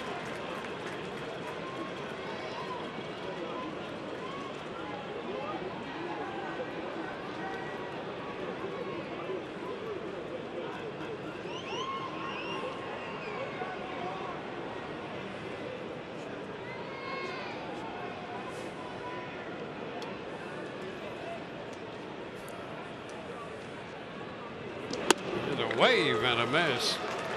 Fastball mid-90s up and by Crone.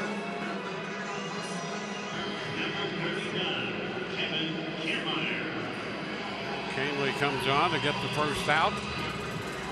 And here's Kevin Kiermaier.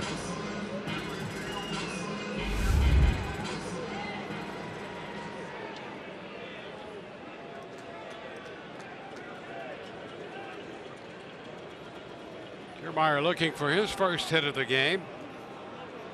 Struck out and grounded out to first against Severino tonight. Too low, ball one.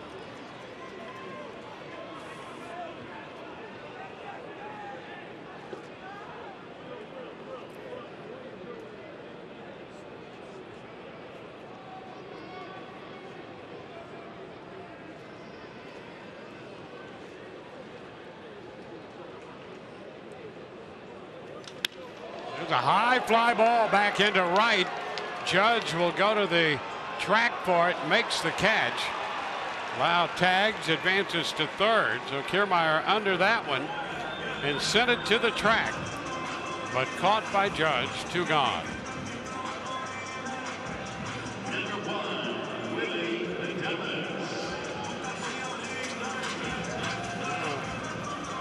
MLB at Bat, your _1 Rays app. Customize your experience to catch every moment. Get Rays home screen icons and features such as MLB.TV game of the day, pitch tracking, in-game highlights, stats, news, and more. Download MLB at Bat. And here is Adames. Which is a strike. Looking for his first hit. He walked in the second inning. Struck out against Severino.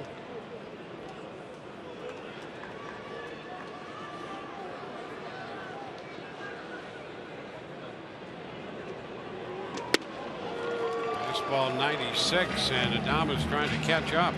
Yeah, Canely showing that good fastball again. Really burst on the scene a season ago with the Yankees coming out of that bullpen. And this year, trouble finding consistency with his velocity. And now you're starting to see that start to come back. And quite frankly, that makes that bullpen even stronger. He gets back to where he was a season ago. 1 ball, 2 strikes. I loved Kevin Cash's comment. They talked about New York going with a bullpen day. He said, no, let's not call it a bullpen day. Let's call it what it really was. And that was a closer day. Because that was about every guy that came out is a closer, was a former closer, could be a closer. Yep. And strike 3 called. Adames out on strikes, and we're going to go to the 7th. 8-2 New York.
Cardinals in St. Louis. And what a start by Milwaukee. Solo blast in the first inning off the bat of Aguilar right there, the other way, by the way.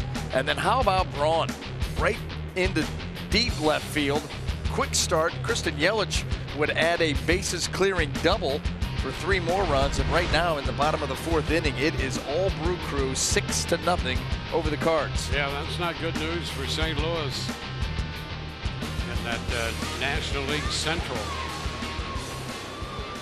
Cubs up by a game and a half to start the day on the Brewers, 4.5 up on the Cardinals, and the Cardinals trying to stay alive in the wild card race. Take a look right there. The Rockies a half game back of the Cardinals. And the Cardinals chasing the Brewers. Ji-Wei Hu on the mound for the Rays. He's facing Neil Walker to begin the 7th. 2-0.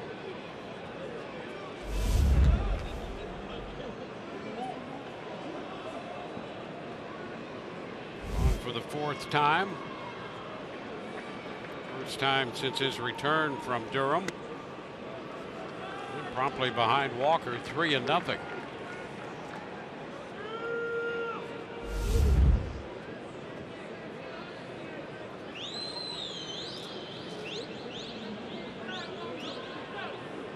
Three and 2/3 for Beeks, 3 runs, 4 hits. Walker takes a strike.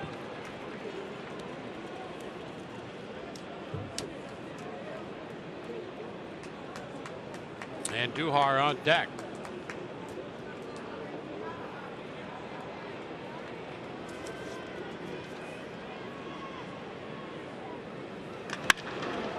Into right field with the Rays defensive setup.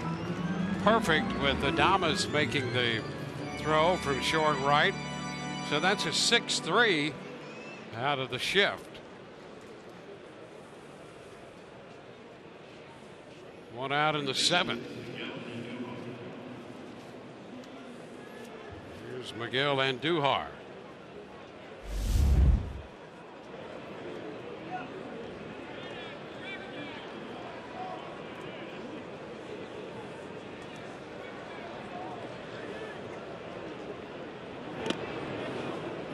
Down.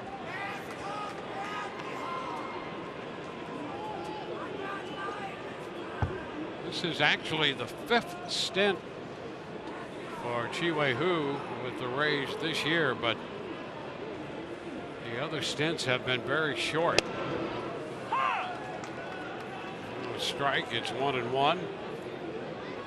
Hu was up for the Rays April 16th. Then back on the 29th through the 3rd of May. In July, the 12th, 13th, and 14th, and again on the 23rd and 24th. He gets this one in on Andujar, who lifts the pop fly not too deep to left. Pham is there to make the catch. Well, you're up and down that many times. Excited to be here, no question about it, but that can be challenging.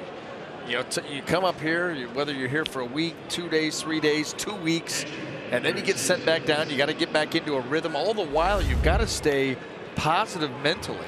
You know, sometimes you get on that yo-yo up and down between the big leagues and AAA, and can lead to some frustration. And if you allow that to creep in, all of a sudden your AAA, you know, outings don't go that well. Well, you saw how crowded the Rays bullpen is down there. Some of the guys are in the 2nd row of the bullpen pew. Need some folding chairs down there. I mean, listen, Oakland had an 18-man bullpen.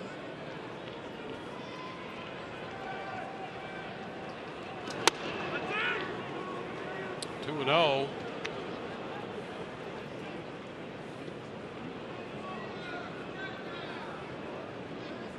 Well, that's September bullpen. Both these teams right now.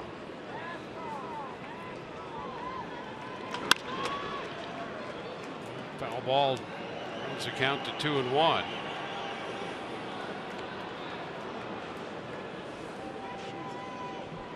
And interesting, you're starting to hear some calls for maybe designating eligible players in the September call-ups. I think that would be great. I mean, I think that's something that should be pursued, should be talked about. And you think about nowadays, you know, already with these expanded rosters, the way that the game is played and managed now, you know, Oakland, perfect example, an 18-man bullpen. They had 38 active players when they were in town here. Yep. Well, then all of a sudden, the way that bullpens are used, openers, bullpen, I mean, it's a pitching change every few minutes because you've got so many guys available. And the count is full to Sanchez. Well, the thinking is, and it's hard to argue with it, that the game is not well served with 18-men bullpens. How about last night? That Milwaukee Cardinals, the game last night. Dan Jennings was an opener for Milwaukee. Yep. Dan Jennings, the opener, faced one hitter through 3 pitches and was promptly pulled. I mean, apparently that matchup was so important to the outcome of the game. They needed that one out to lead the game off, and then they come and get him. Well, trying to get that first inning edge. You know, a team that scores first usually wins. And so anything to get that first inning edge. At that first inning out. I mean, I don't. I mean, we've seen the concept of the opener. That's a whole new level. Got to keep him off the board in the first inning. But he didn't. He kept him off the board for the first hitter. There's ball 4, too high. So a 2-out walk.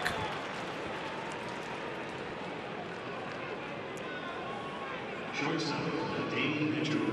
Andy Echeverria, been good in the field and has hit a home run tonight.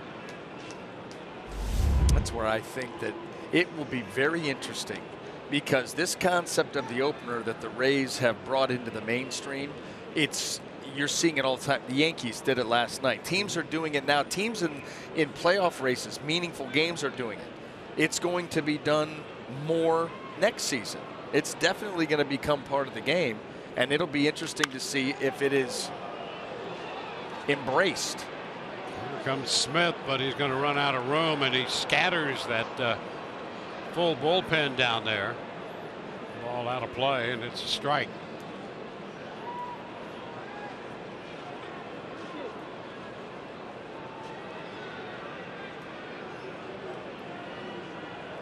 Well, you know, there will be a lot of discussion at league meetings and at the winter meetings about all of those things that we've just discussed.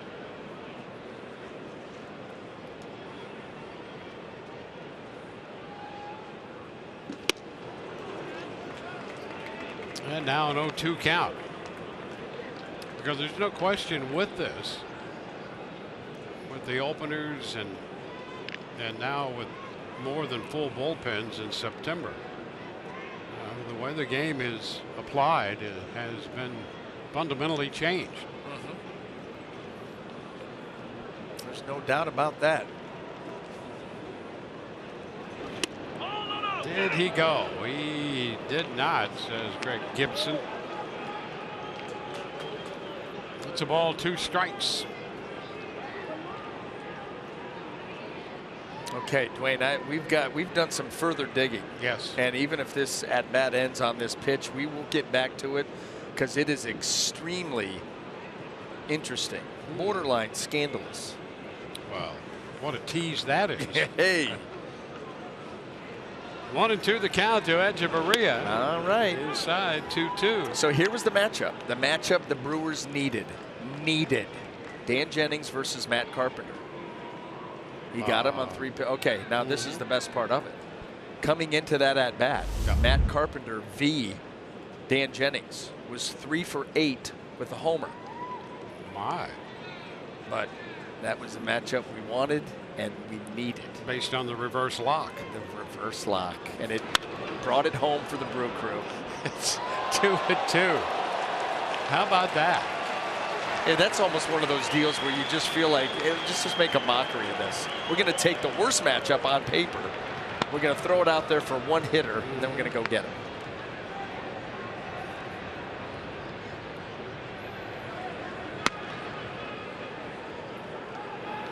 Chavarria waiting for the 2-2. There's more. There's a little bit more. Okay. It's not as jaw-dropping, but the second hitter in the lineup, who will remain nameless at this point, versus Dan Jennings. Now, he was not allowed to face him. Got to get him out before that guy. Yep.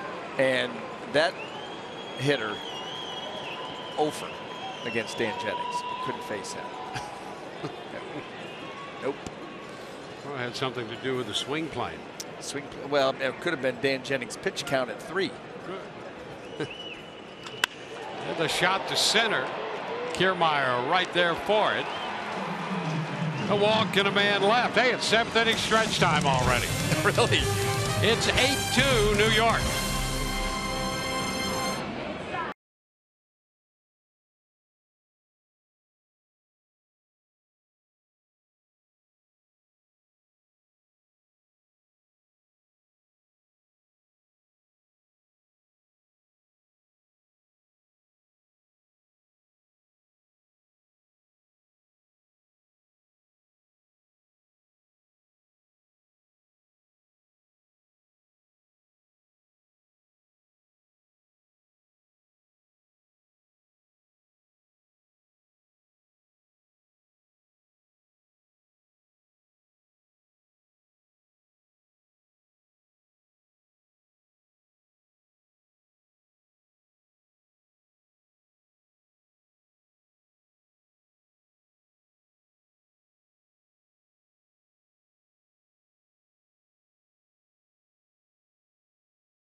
On this date back in 2012, David Price becoming the second visiting pitcher since 1918 to pitch a complete game at Fenway Park with at least 13 strikeouts and no walks.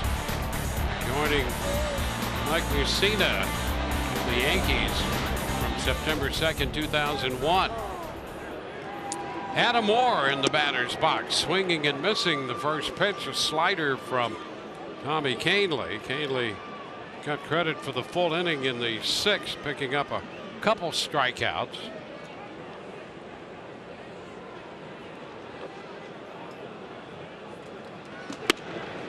A strike call on a fastball. 5 innings plus for Severino. 4 hits, 7 strikeouts, 3 walks, couple of runs, both earned. 97 pitches. 59 strikes. Now Kahnle. He inherited a runner in the 6th, then struck out Crone.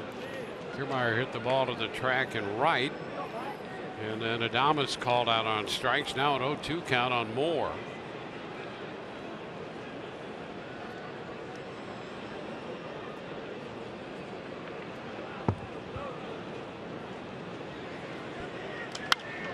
It's foul out of play.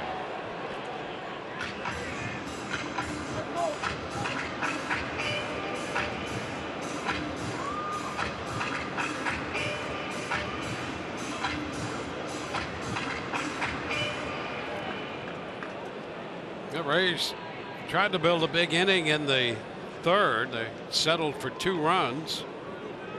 Lost a man at the plate. 1-2. Joey was thrown out at the plate. Lacerations in his ear.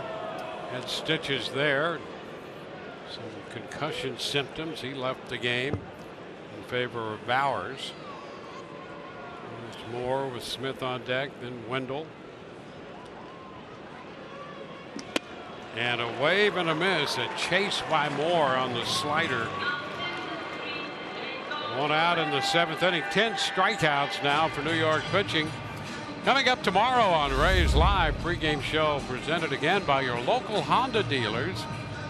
And Orestes will have an opportunity to break down the New York Yankees starter Masahiro Tanaka. And now, with the top of the order up, call to the bullpen brought to you by the Florida Lottery.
By Simply Healthcare.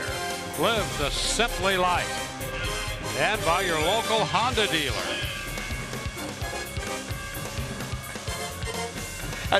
Dwayne, I feel like the booth is under attack. The booth is under attack. I think it is. We need helmets. And earplugs. Cannot take it anymore. Stephen Tarpley, the left-hander, on to face the left-handed bat of Malik Smith. And the pitch swung on and missed for a strike.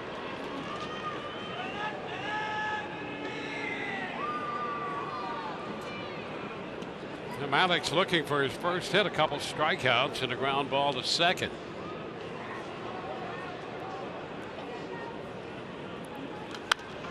Popped up, foul. That's going to carry out a play. You know what I feel like? I feel like a foreign despot that is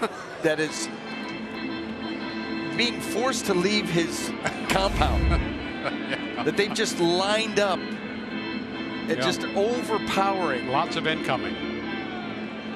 Lots of incoming.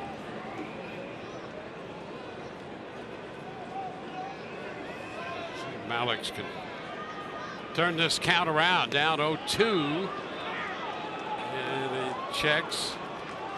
It's now a ball and 2-strike count. Oh, we appear to be okay. It appears that way. This thing needs to be on in between innings or during pitching changes. Oh, my goodness. That would be a show. That would be a great show. And it would not be a show about nothing. 2 balls, 2 strikes.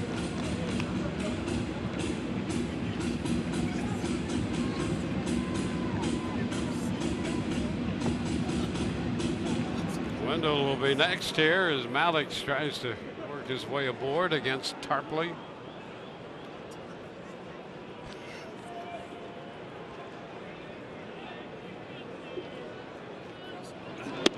And strike 3 is called. Alex Smith is strikeout number 11 for New York pitching. Joey Wendell, who doubled to open the third and scored a run. 1 for 3. Bats with the bases empty and 2 gone in the bottom of the 7th inning.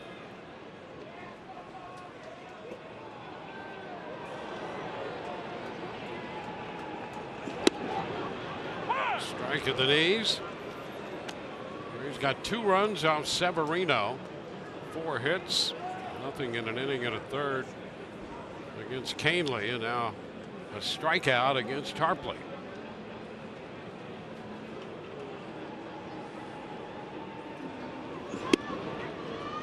Tarpley dropping down a little bit there, below 3/4.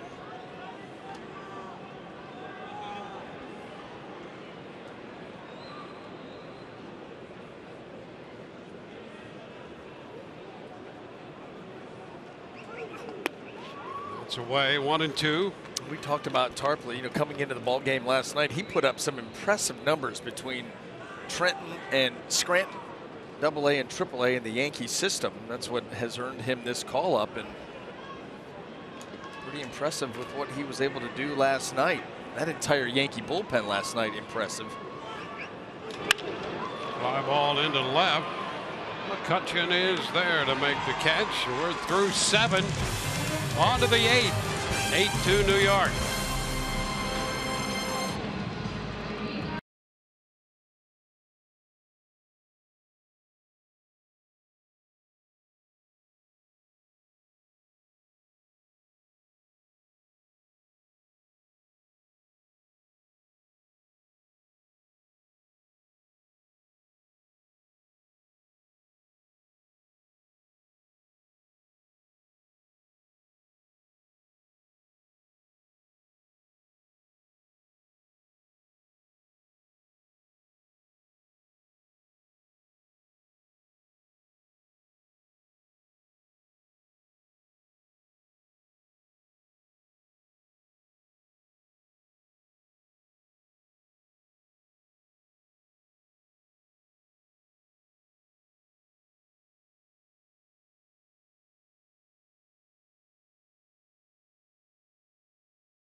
Well, this has not been a fun night for the Rays. They're down 8-2 going into the 8th. Who back to the mound? Andrew Velasquez has entered the game, taking over at third. Brett Gardner leads off for New York, and the pitch is inside, a ball, no strikes. There's Velasquez replacing Wendell at third.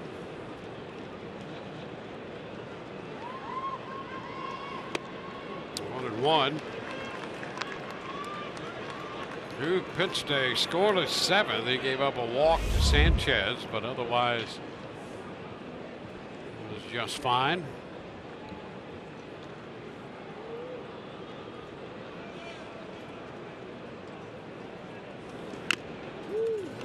tap foul runs the count to 1-2.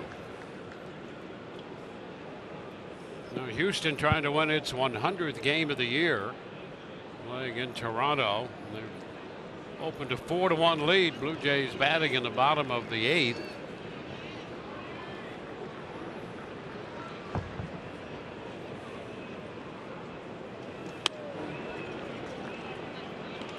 Now ball 2. The order will be next, McCutchen and then Judge.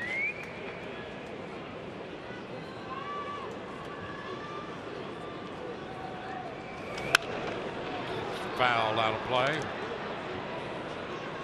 It's been Faria, Kittredge, Beeks, and Hu. McCutchen on deck. And tonight for New York, Severino, Canely, and Tarpley. Further action, Domingo Germán throwing in the bullpen right now. And ball 3, full count.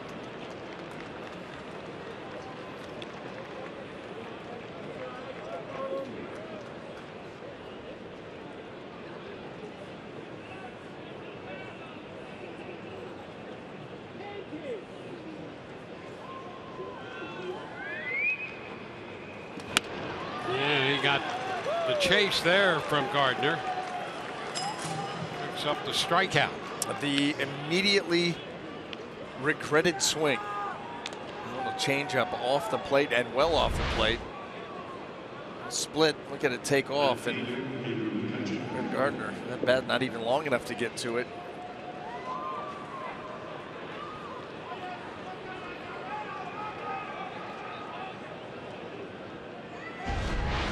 Well, and now Andrew McCutchen. Single and a walk. Was hit by a pitch and a fly ball to center in the 6th. Takes a strike. He's been swinging the bat much better for the Yankees over the last week and a half or so. And now down in the count, 0-2.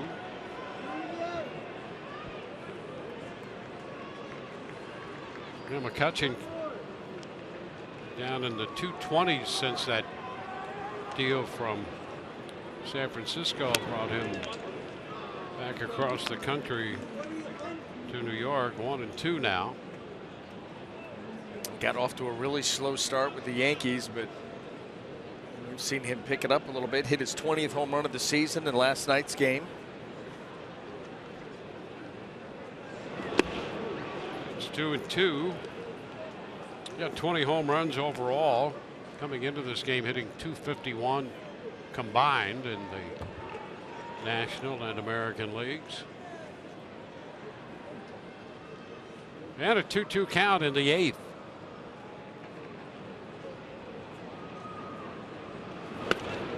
And another full count.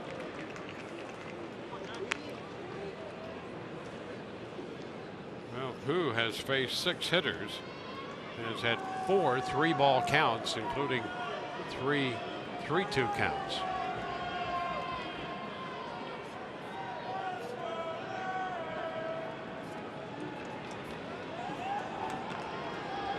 And ball 4, he gives up the walk.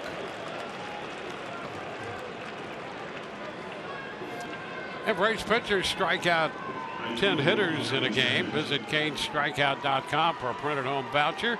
Take that to Canes Furniture within 7 days and receive a coupon for 2 free tacos and chips at participating area Tijuana Flats locations. Restrictions apply. Now Aaron Judge.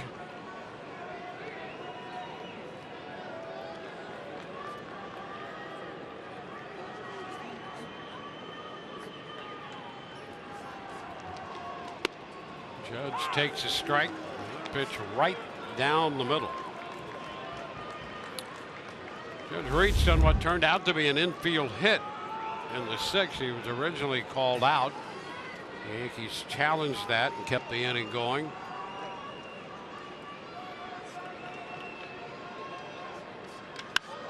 Fly ball skied to center. Kiermaier's going to have a lot of room waiting on this one to come down. 2 outs.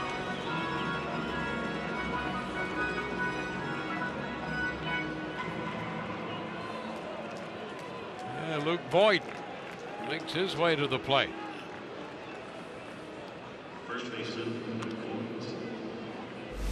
Hey, by the way, never got your take earlier today.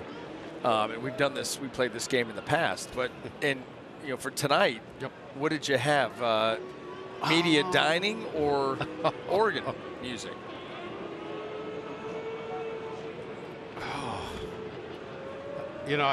This is a late entry for me. I didn't put one in. Pitch is foul back. Sample a little bit of each already. Yep. I mean, heard and looked. Didn't actually partake. Right. Well, you know what? Sometimes that yeah. tells the story. Yeah. That tells the story. Yeah. So I think I took the organ. You did? Yeah. I had organ in a landslide. Pitch inside. 1-1.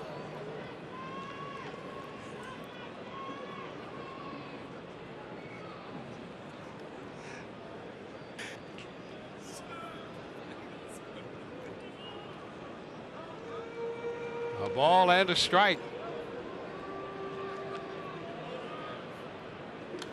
That's a foul ball back. This thing is starting to grow a little bit because, it's been exclusive to our crew. Yes. But Michael Kay from New York came out and wanted a little part of the action here. I'm not sure which one he took either. We'll have to check. You know what? I think without There's question. Michael Kay and David Cohn. Yeah, all the chips for Michael Kay got pushed to the center of the table for the organ. Yeah, I think you're right. Yep. It's inside. From the broadcast perspective, it's been pretty productive because Cohn, former Cy Young Award winner last night, fully, without reservation, endorsed the Rays left-hander for the Cy Young Award. So yeah, Blake Snell has his support. All in. Which is great.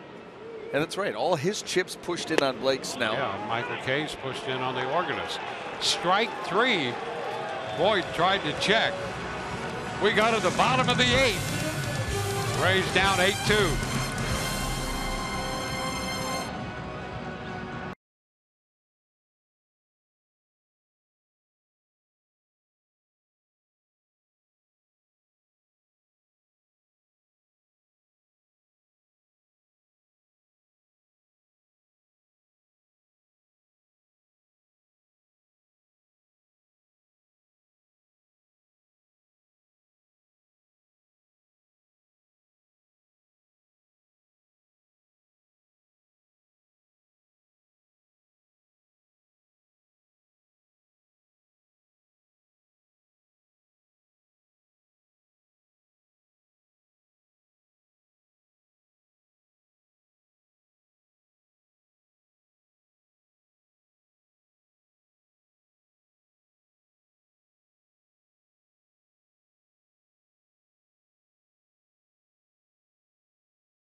Coming up on Rays Live, the postgame presented by WB Mason. Rich and Orestes along to anchor the coverage. We'll have The Kevin Cash press conference and interviews from the clubhouse. And Domingo Germán is pitcher number 4 for New York.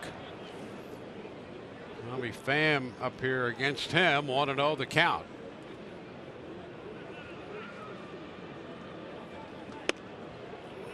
The fastball mid-90s from Germán. 1-1. Germán just back up from Scranton. His second stint, he was with the Yankees in April. 2 strikes. Yeah, overall 82 in the 3rd innings. Got a good arm. Yep.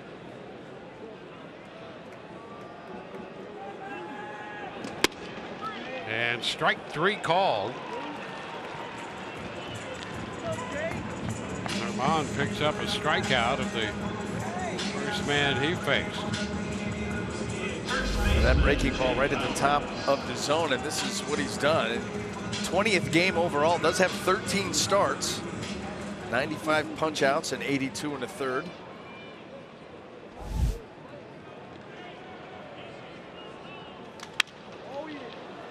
And Bowers lifts a fly ball into center, and Gardner makes the catch. So a strikeout and a fly ball.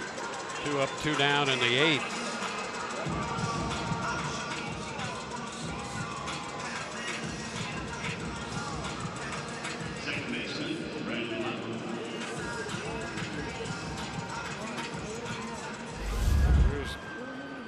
Brandon Lau, he's been on all 3 times with a walk and 2 doubles tonight.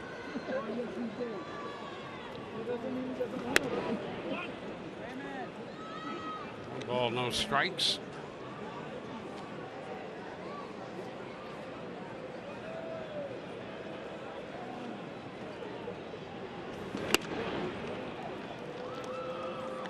One and one.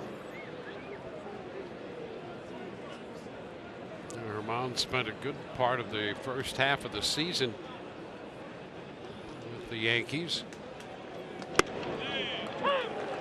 1-2 up in April, and that stay extended through the 3rd week in July.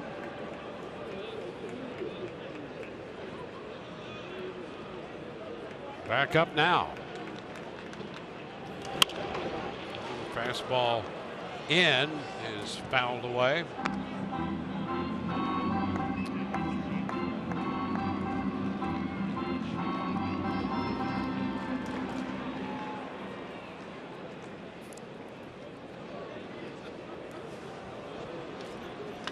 Ground ball. That's going to get through into right field. A 3-hit night for Brandon Lau. On for the 4th time. Well, the Rays have 5 hits, and Lau has 3 of them. I'll tell you what, he's going to play a prominent role tomorrow night for us, Dwayne. That much I'll guarantee you. Sound like a great game plan. Oh, he's the one guy. This has been a very disjointed, streaky, good and bad type of ball game for both teams, and Brandon Lau has been the one constant here in this Rays lineup. Like you said, 4 times up, 4 times on base, including 3 hits. Now there's a broken bat line drive off the bat of C.J. Cron. Handle split on that one.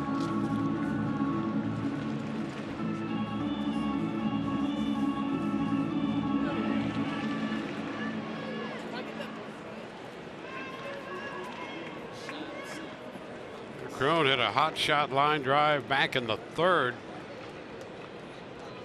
Measured at 110 miles per hour when he lined to Echeverria. 1-1 the count.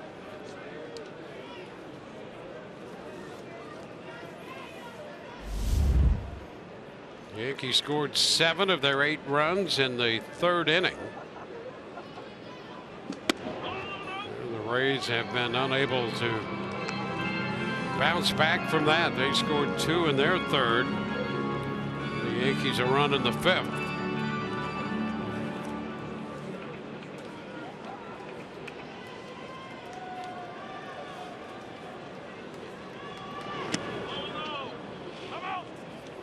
balls and a strike.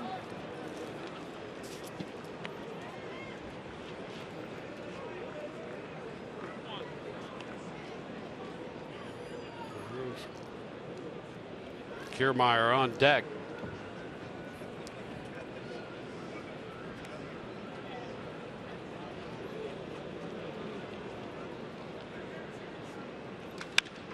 And a popper on the right side. It's coming back to Voigt, who makes the grab, and the 8th inning is in the book. We go to the 9th. 8-2 New York.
The shot to finish off the 7-run third off the bat of Gary Sanchez. Sanchez hitting his 17th home run. He has 4 runs batted in tonight, 3 on that swing.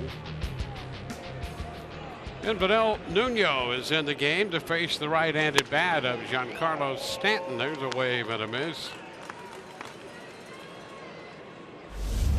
Walker due next, and then Andujar. Nuno making his 15th appearance. Also in the game, Austin Meadows. He's out there in left field now. We've seen him in right and now in left. It's a ball, 2 strikes.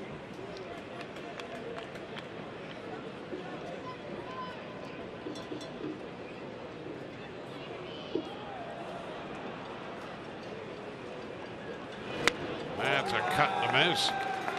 Stanton out on strikes. So Nuno disposes of the first man he faces.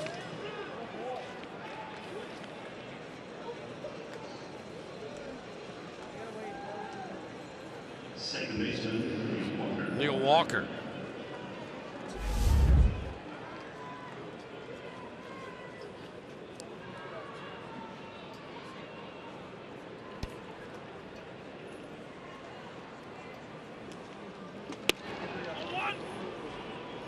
Ball 1 to Walker. Walker with a triple and a walk. He walked with the bases loaded in the third. Pops it up right side. Bowers angling out, now coming over, and that's Lau to make the catch.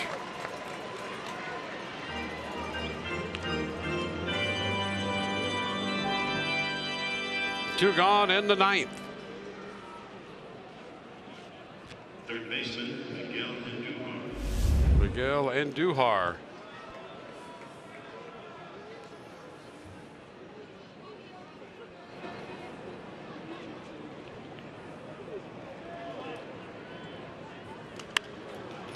fouls it back. Strike one.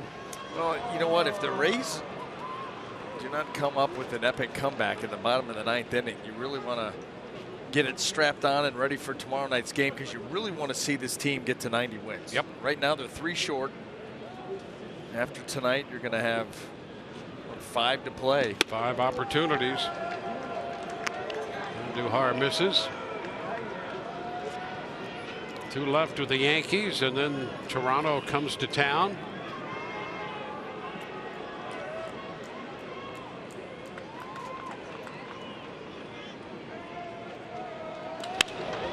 Pulled foul, out of play.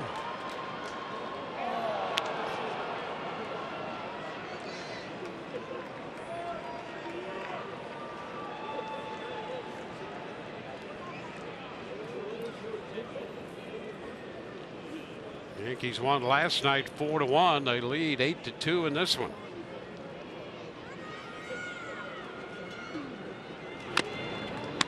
Just a little bit of that one, but a foul.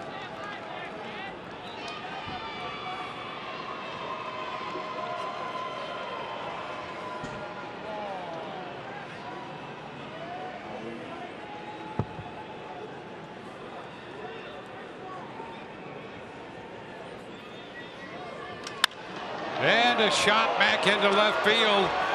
And Duhar is going to hit this one out on an 0-2 pitch. His 26th home run of the year, driving in his 2nd run of the night. It's 9-2.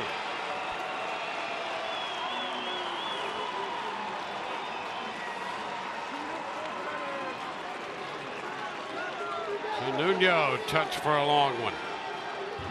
Well, that is what this team does. Home run power sprinkled up and down the lineup. And how about getting up to that pitch? That is right about letter high. And Duhar gets up to it and gets enough of it to get it out. That's 255 home runs for the Yankees this year. What is that, 9 behind the Seattle Mariners? It was 264. Yeah, the Mariners in 1997 hit 264 home runs. Sanchez pops it foul. That will carry out a play. Well, there you go with Seattle, then Texas, Baltimore, the Blue Jays, and now at 255, the New York Yankees. Top 5 all time. Look out, a shot on the third base side.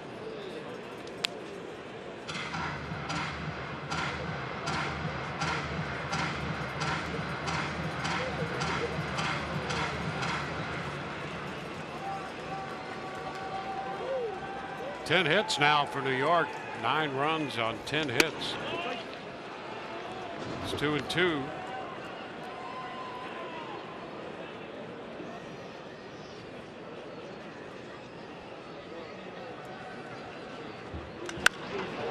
It's skied to short left. Adames out. Here comes Meadows, and he makes the catch. A run on the home run. We go to the bottom of the 9th. 9-2 New York.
taking control of this game early with a 7-run third. For the Rays in the bottom of the ninth, Kevin Kiermaier will lead off. Willie Adames due to hit next, and then Adam Moore.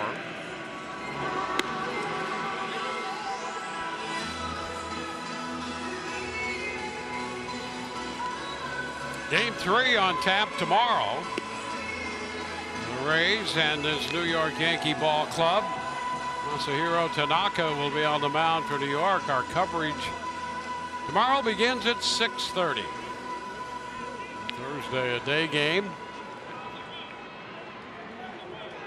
And here we go on to the bottom of the ninth inning. Herman worked the eighth, gave up the base hit, picked up a strikeout. And now Kiermaier steps in against him and swings through that first pitch, strike one.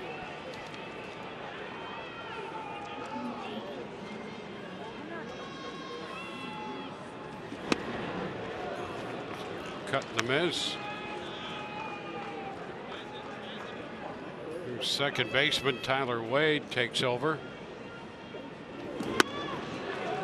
And Kiermaier out on strikes. It's 13 by New York pitching tonight.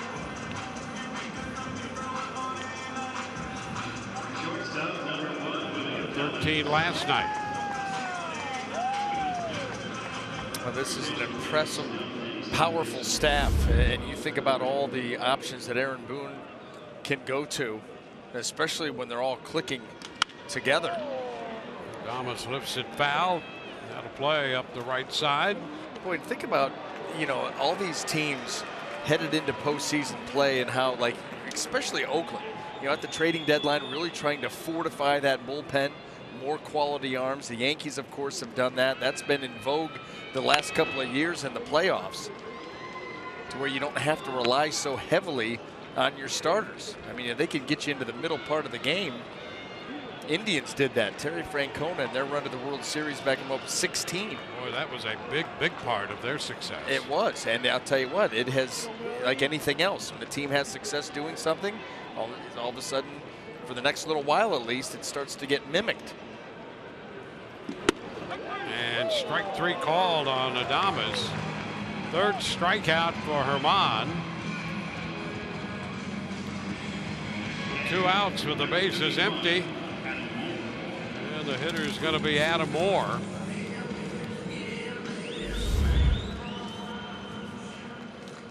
Moore 0 for 3 on the night. Couple of strikeouts. I want to know. You know what, we're kind of seeing that with the opener strategy. You know, I mean, really, the Rays started that earnestly back in middle of May, and now you see teams jumping on board all over the place. 1 to count. See that they start to, you know, have really a summer of success utilizing that strategy, and now you're seeing other teams taking a shot at it. Puts Moore down 1 and 2. I mean, what is Domingo Herman on Aaron Boone's list of options? Like 10 or 11, and he's just coming in carving. Yep.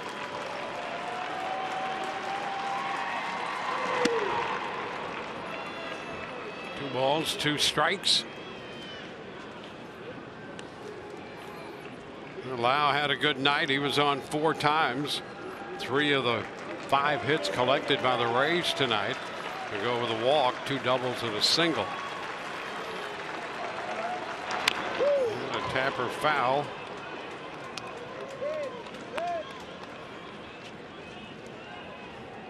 Really, the score of this game is the Yankees 9 and Lau 2.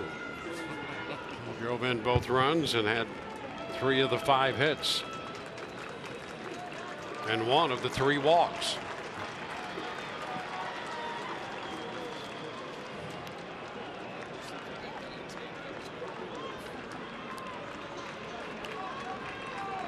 A 2-2 count.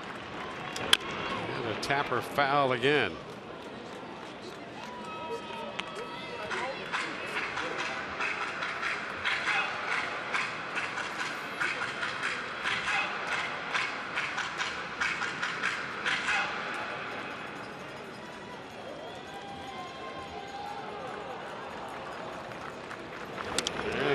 Swing and a miss. The ball gets away.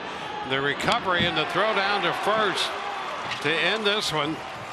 3 strikeouts in the 9th inning. And a 9-2 final. New York over the Rays. Same 2 teams tomorrow. For Brian Anderson, Dwayne Stats. Hope you've enjoyed the telecast. If not the outcome, Rays Live, the post game comes your way next. See you tomorrow night.